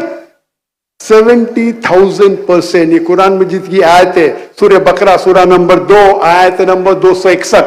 अगर आप एक दाना डालेंगे अल्लाह के राह में, अल्लाह आपको 7 बूटे देगा, हर बूटे पे 100 दाना, एक दाने का 700 दाना। 70,000% इन बिजनेस टर्मिनोलॉजी। अल्लाह रुकते ने और भी देंगे आपको। तो अल्लाह को पार्टनर बनाओ, दुनिया आपके कदमों में रहेगी। अभी हम आते हैं, टाइम कम है, पास जाइए। पावर सेंटर, कुछ लोग को पावर का भूत है, मुझे पावर चाहिए, मुझे कुर्सी चाहिए, पूरी जिंदगी कुर्सी के पीछे, पावर के पीछे। पावर के लिए अपना दिन भी छोड़ देंगे, अपनी फैमिली भी छोड़ देंगे। पावर, फेमस होना, फेम, मैं शोहरत हो, मैं टेलीविजन पे आऊं, मैं स्टेज पे आऊं। अभी अल्लाह ताला मुझे टेलीविजन और स्टेज पे लेके आता, क्या करूं भाई। कितने फॉलोअर्स है आपके फेसबुक पे, आपके यूट्यूब पे कितने फॉलोअर्स है। पूरी जिंदगी भर फेम फेम फेम। सबसे मशहूर इंसान कौन है दुनिया में? आखिरी नबी मोहम्मद सल्लल्लाहु अलैहि वसल्लम। वो फेम के पीछे भागा नहीं, अल्लाह ने फेम को उसके पीछे भगाया। मिसाल बाद में दूंगा। तो आप अल्लाह के राह में जाओ, ये सब आपके पीछे भागेंगे। मैं हकलाता था, कौन अगर मुझे पूछेगा मेरा नाम क्या, मैं मेरा नाम दाकिर है। ख्वाब में सोच सकता था सबसे बेस्ट डॉक्टर बनूंगा, कभी सोचा ही नहीं कि 25 लोग के सामने तकरीर करूं। आज अल्लाह ने हजारों लाखों के सामने, मिलियन लोग के सामने तकरीर कराते लाइव। माशाअल्लाह। मैं परसों की तकरीर में कह रहा था कि मुझे शैडो बैन किया गया, कुछ लोग मौजूद थे। शैडो बैन मतलब मेरे फॉलोइंग को कम कर देती है। ये पूरी जो सोशल मीडिया है ना, पूरी कंट्रोल्ड है यहूद से। तो पहले एक साल में मेरे फॉलोअर्स 4 मिलियन होते थे, अभी एक साल में 50,000 ही होते, 1 लाख होते। खुशी की बात बोलूं मैं, अभी जो इन्हें पढ़े ना doctor Zakir Naik, Facebook 23.9 million, ये 1 साल से चल रहा है। YouTube 3.8 million. खुशखबरी, पाकिस्तान में 3 दिन लिया माशाअल्लाह 24 मिलियन क्रॉस कर दिया। मेरा यूट्यूब 4 मिलियन के ऊपर। क्या कहना चाहता हूं, जब भी ज्यादा तादाद में आती है तो उनका जो एल्गोरिथम भी प्रोपोर्शनेटली ऊपर देता है। नहीं तो जाते थे 5-10 मिलियन, कम से कम 2 लाख तो हो गए 3 दिन में।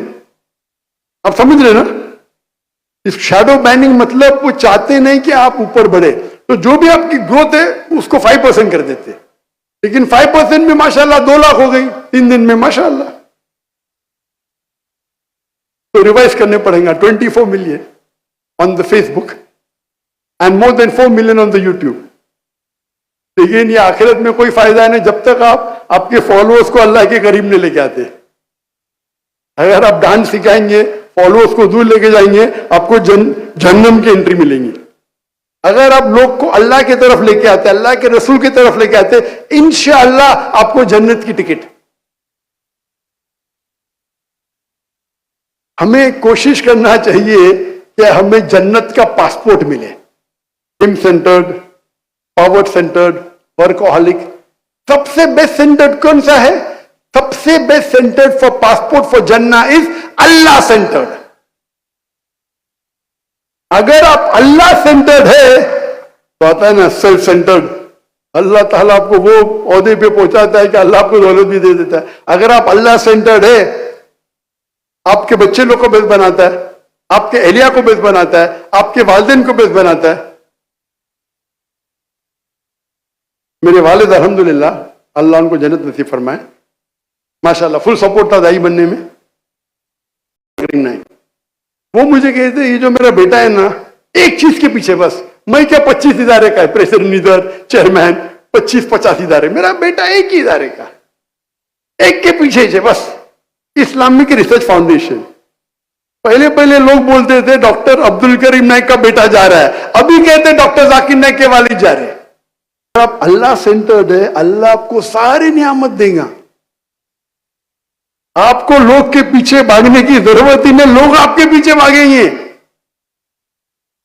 अल्लाह पे यकीन करो, अल्लाह की इबादत करो, अल्लाह पे तवक्कुल करो। अल्लाह आपके साथ है तो दुनिया में कोई भी आपका बाल नहीं बांका कर सकता है। हर मुसलमान अगर अल्लाह सेंटर्ड हो तो आज जो हालत है हमारे मुसलमानों की, मुसलमान का कोई भी मुल्क नहीं बचा। कुछ मुल्क है अक्सर कंट्रोल्ड बाय सम अदर काफिर मुल्क, अक्सर 57 कंट्रीज बोलो आप, गिनती के आपको मुश्किल से मिलेगा तो मलेशिया मिलेगा। हमारा मुल्क कंट्रोल्ड बाय काफिर। क्यों? हम इतने कमजोर है, अल्लाह पे भरोसा नहीं, आप भीख मांगने जाते काफिर मुल्क में।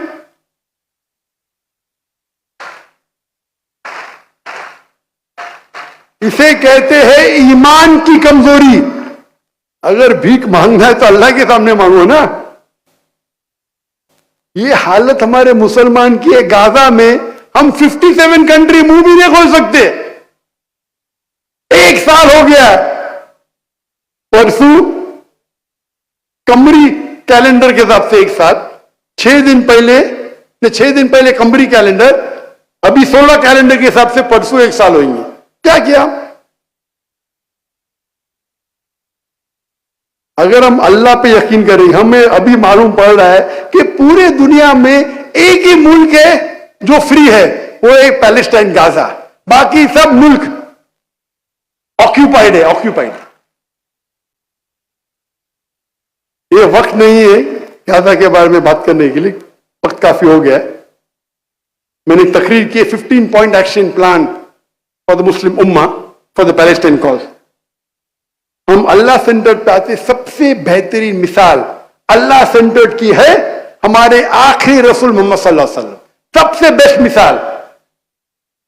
अगर किसको आपको फॉलो करना चाहिए, कोई भी इंसान को, सबसे बेहतरीन इंसान मोहम्मद सल्लल्लाहु अलैहि वसल्लम, हमारे आखिरी रसूल, हमारा आखिरी नबी। वो सबसे बेस्ट मिसाल है अल्लाह सेंटर्ड की। उसके उनके पैर के ऊपर दुनिया थी।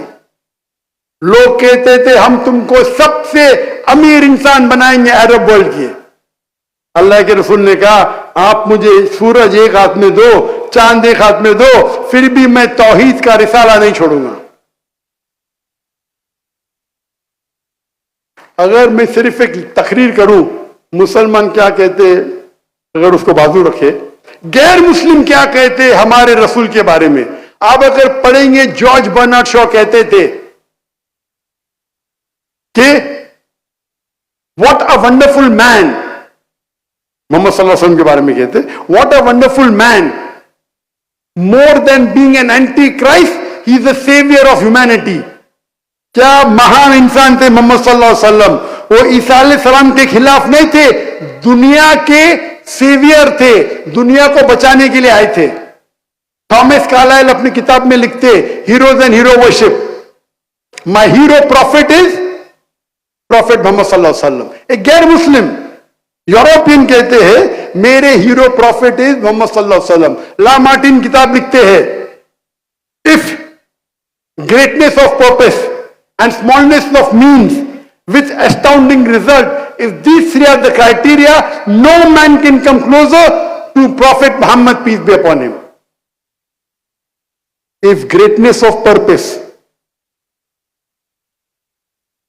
and smallness of means with astounding result, अगर ये तीन क्राइटेरिया है, क्या आपका पर्पस महान है, आपके पास जो सहूलत है मिस्कीन है, और अगर आपके पास रिजल्ट सबसे अच्छा है, तो दुनिया में कोई भी इंसान नहीं जो मोहम्मद सल्लल्लाहु अलैहि वसल्लम के करीब भी आ सकता है।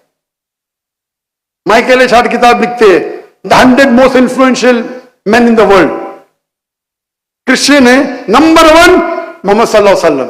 वो कहते हैं बहुत से लोग चौंक जाएंगे मेरे रिसर्च पे, बहुत से लोग मेरे बात को नहीं मानेंगे, लेकिन अगर कोई भी एक शख्स है जो रिलीजियस था और सेक्युलर था, वो मोहम्मद सल्लल्लाहु अलैहि वसल्लम है।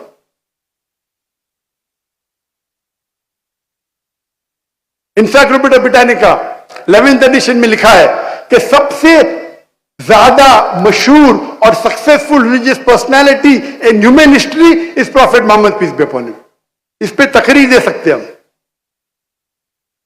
मोहम्मद सल्लल्लाहु अलैहि वसल्लम का गैर मुस्लिम जो इज्जत करते हैं, क्योंकि वो अल्लाह सेंटर्ड थे। अल्लाह सेंटर्ड की कई मिसालें हमारे खुलफा राशिदीन, हजरत अबू बकर, हजरत उमर, हजरत उस्मान, हजरत अली रज़ियल्लाहु अन्हुम, ये चारों जो खुलफा राशिदीन मिसालें अपनी, अगर उनकी सीरा पढ़ेंगे तो आप अशर मुबश्शिरीन जो 10 साहबा को जो अल्लाह सुब्हानहू व तआला ने बशारत दी जन्नत की इस दुनिया में, वो हमारे रोल मॉडल है। खवातीन में हमारे रोल मॉडल है, खवातीन में मरियम अलैहिस्सलाम एक रोल मॉडल है। अगर आप पढ़ेंगे आसिया, वो फरमाती है कुरान मजीद में दुआ करती है अल्लाह से, सूरह तहरीम में सूरह नंबर 66 आयत नंबर 11, ये अल्लाह मेरी सारी दुनिया की दौलत ले ले इन एक्सचेंज फॉर तुम्हारे करीब जन्नत में एक घर।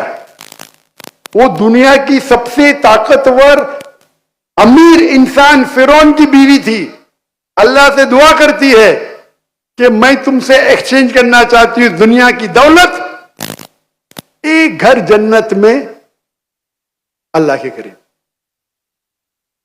हमारे पास मिसाल है हजरत खदीजा की, हजरत फातिमा की, हजरत आयशा की रज़ियल्लाहु अन्हुमा, may Allah be pleased with them all। मिसाल है हमारे पास कई कपल की मिसाल है, जहां एक कपल अच्छा है, दोनों कपल खराब है, वो मिसाल है अबू लहब और उनकी बीवी। अल्लाह ताला फरमाते सूरह लहब में सूरह नंबर 111 कि वो जहन्नम में जलेंगे। हमारे पास मिसाल है जहां शौहर अच्छे थे, बीवी खराब है। नूह अलैहिस्सलाम, लूत अलैहिस्सलाम, उनकी बीवी उनकी बात नहीं मानी, कुरान में जिक्र है उनका।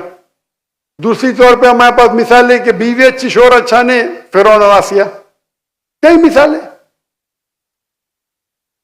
अगर आप अल्लाह के रसूल की सीरत पढ़ेंगे, साहबा की सीरत पढ़ेंगे, ये हमारे लिए रोल मॉडल है, रोल मॉडल। हमें आज वादा लेना चाहिए कि हम हमारे जिंदगी में अल्लाह को हमारा सेंटर बनाएंगे, हम हमारे बच्चे को अल्लाह सेंटर करेंगे। हम अक्सर हमारे बच्चे की जो प्लानिंग करते कि आगे चल के बच्चे क्या बनेंगे, क्या बनना चाहते हैं आप, तो मेरा सवाल है कि सबसे आखिर सबसे लेटेस्ट कब प्लानिंग करेंगे हमारे बच्चे के बारे में? आप अगर अपने बच्चे को प्लानिंग देना चाहते हैं, बड़ा बन के क्या बनेगा, डॉक्टर बनेगा, इंजीनियर बनेगा, जो भी बनेगा, तो आप कौन से वक्त के ऊपर सबसे आखिर, सबसे पहले ने सबसे आखिरी वक्त कभी है क्या प्लानिंग करेंगे अपने बच्चों के बारे में? कभी? आपके बच्चे को आपको कुछ महान बनाने का, चाहे डॉक्टर बनाने का, इंजीनियर, जो भी बनाने का, आप कब प्लानिंग करेंगे? कौन कहता है कि मैं प्लानिंग करूंगा यूनिवर्सिटी में एडमिशन देने के पहले? कौन कहता है कि मैं कॉलेज में डालने के पहले प्लानिंग करूंगा, कौन से कॉलेज में डालूंगा उस तरीके से मैं इंजीनियर डॉक्टर बनाऊंगा? कौन कहता है कि मैं स्कूल में डालने के पहले करूंगा? एक शख्स मुझे कहता मैं तो पैदा होने के साथ ही प्लानिंग करूंगा।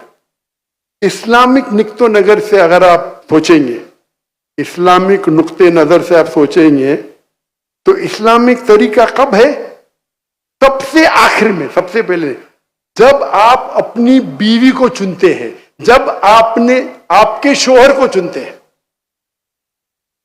क्योंकि आप जब अपनी बीवी को चुनते हैं या शोहर को चुनते हैं, उस वक्त आखिरी वक्त है जब आप प्लानिंग करेंगे आपके बच्चे को क्या बनाना है। अगर आप मॉडल बनाना चाहते हैं तो मॉडल बीवी से शादी करेंगे, अगर दाई बनाना चाहता है तो दाई बीवी से शादी करेंगे। माशाअल्लाह 31 साल पहले जब मैंने चुना मेरी बीवी को, तो मेरी अहलिया को भी मैंने चुना कि दाइया होना चाहिए। मैं चाहता था मेरे बच्चे को दाई बने। अल्लाह के रसूल फरमाते सही हदीस में कि एक इंसान जब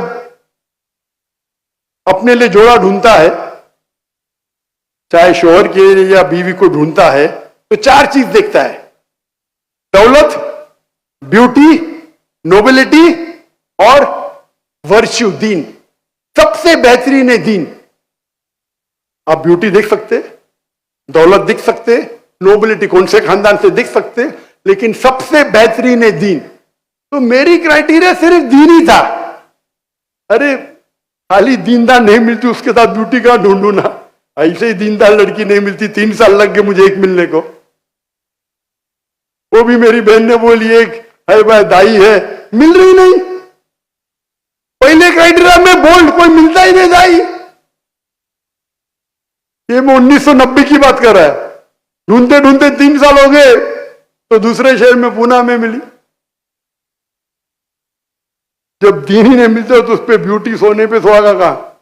अल्हम्दुलिल्लाह अल्लाह ताला ने अच्छी बीवी भी दी, सीरत की तो थी, सूरत से भी माशाल्लाह। क्योंकि मैंने एक दाइया से शादी की। आज जो आप स्टेज पे देख रहे फारिक को, लोग सोचते हैं डॉक्टर जाकिर नाइक के लिए प्लानिंग की। मैंने, मेरा हिस्सा 20% है, सिर्फ 80% मेरी अहलिया का है।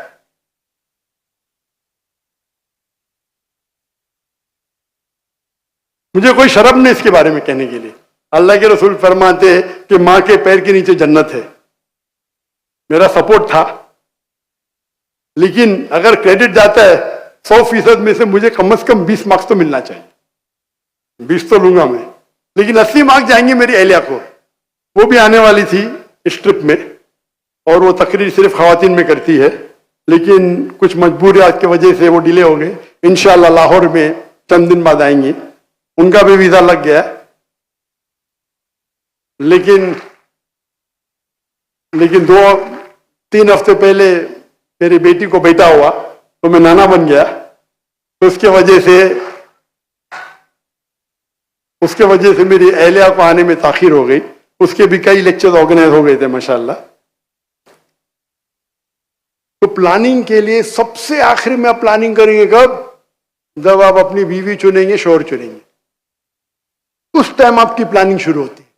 और आप देखो कि आप इस्लामिक इदारे में डालिए, देखो क्या आपके बच्चों के दोस्त अच्छे होना चाहिए, दीनदार होना चाहिए, अल्लाह पे भरोसा करने वाले होना चाहिए, अल्लाह के करीब होना चाहिए। ऐसे इदारे से जुड़ जाने दो जो कुरान और हदीस के बारे में बात करे। फिर आप देखेंगे कि वो बच्चा जो आपका है अल्लाह सेंटर्ड होगा। उनको कोई ये दौलत के पीछे नहीं भागेगा, शोहरत के पीछे नहीं भागेगा, शोहरत उसके पीछे भागेगी इंशाअल्लाह। तो इंशाअल्लाह हम वादा करते आज से, क्या इंशाअल्लाह हम आज से कम से कम, कुछ लोग तो ऑलरेडी होंगे, हम आज से कम अल्लाह सेंटर बनेंगे। हाँ कि नहीं? इंशाअल्लाह, माशाअल्लाह, आस्ते आस्ते अभी में भी 2% हो, फिर 4% हो। मैं नहीं चाहता हूं कि एक साथ में छलांग लगाए, मैं नहीं चाहता हूं कि बदहजमी हो जाए। धीरे धीरे, एज लॉन्ग एज आपका डायरेक्शन अल्लाह की तरफ होगा। कुछ लोग फास्ट दौड़ेंगे, कुछ लोग कम दौड़ेंगे। अल्लाह को आपका पार्टनर बनाओ, अल्लाह को आपका गाइड बनाओ, अल्लाह को आपका रहनुमा बनाओ। इंशाअल्लाह अल्लाह आपके साथ है तो कोई भी आपको शिकस्त नहीं दे सकता है। आपको डर ही नहीं रहेगा, आपको मौत का खौफ नहीं रहेगा। आज तो देखते मुसलमान की हालत, अल्लाह के रसूल फरमाते एक वक्त आएगा जब मुसलमान पे सब लोग झपटेंगे। तो साहबा पूछते क्यों, क्या मुसलमान कम तादाद में होंगे? तो अल्लाह के नहीं नहीं नहीं, मुसलमान तो बहुत तादाद में नहीं है, लेकिन छाक की तरह रहेंगे। आज मुसलमान 25 से 26% है, 2 बिलियन। हमको लोग तो फुटबॉल की तरफ मानते, क्यों? हमको अल्लाह पे यकीन ही नहीं, अल्लाह पे यकीन ही नहीं। अल्लाह के रसूल की हदीस सही आ रही है, अल्लाह ने हमें दौलत दी है। We have got the black gold. आज की तारीख में सबसे रिचेस्ट मैन मेरे हिसाब से मुसलमान है। ये बिल गेट्स और इलॉन मस्क एक एक हिस्से में रखेंगे, इतने रिच है, इतनी दौलत है उनके पास। ये फॉर्ब्स लिस्ट पे मत जाओ, लेकिन दौलत की वजह से हम अल्लाह से दूर हो गए। ये दौलत ने हमें अल्लाह से दूर किया। अल्लाह, आप देखेंगे अल्लाह के रसूल ने क्या छोड़ा हमारे लिए? दौलत छोड़ी? क्या छोड़ी? साहबा छोड़े हमारे लिए, मैन पावर। हजरत उमर रज़ियल्लाहु अन्हु पूछते साहबा से, आप अल्लाह से क्या दुआ करेंगे? इन कमरे में जगह, आप अल्लाह से क्या दुआ करेंगे ताकि हम दावत कर सके? एक साहबा उठ के कहते कि मैं अल्लाह से कहूंगा ये कमरा पूरा सोने से भर जाए ताकि मैं वो सोने को इस्तेमाल करूंगा दावती मैदान में। हजरत उमर फरमाते इससे अच्छा पूछो। अच्छी बात है, वो नहीं कहते सोने में खिसे में डालूंगा, मैं सोने के इस्तेमाल करूंगा दावत का में। अच्छी बात है। हजरत उमर फरमाते और अच्छा, और अच्छी दुआ करो। एक साहबा उठ के कहते कि मैं अल्लाह से दुआ करूंगा कि ये कमरा हीरे जवाहरात से भर जाए ताकि मैं वो खर्चा करूं अल्लाह के नाम में। हजरत उमर फरमाते और अच्छा फरमाओ, और अच्छी दुआ करो। तो साहबा कहते या अमीरुल मोमिनून, इससे अच्छी दुआ क्या हो सकती? हजरत उमर फरमाते मैं अल्लाह से दुआ करूंगा कि ऐसे साहबा पैदा करे जे मास इब्न जमल, अब्दुर्रहमान अल-औफ, क्या कि वो दीन को फैला सके। Man power, not money. हमको सोने की जरूरत नहीं, काले तेल की जरूरत नहीं, हमें अच्छे तकवे वाले मुसलमान की जरूरत है।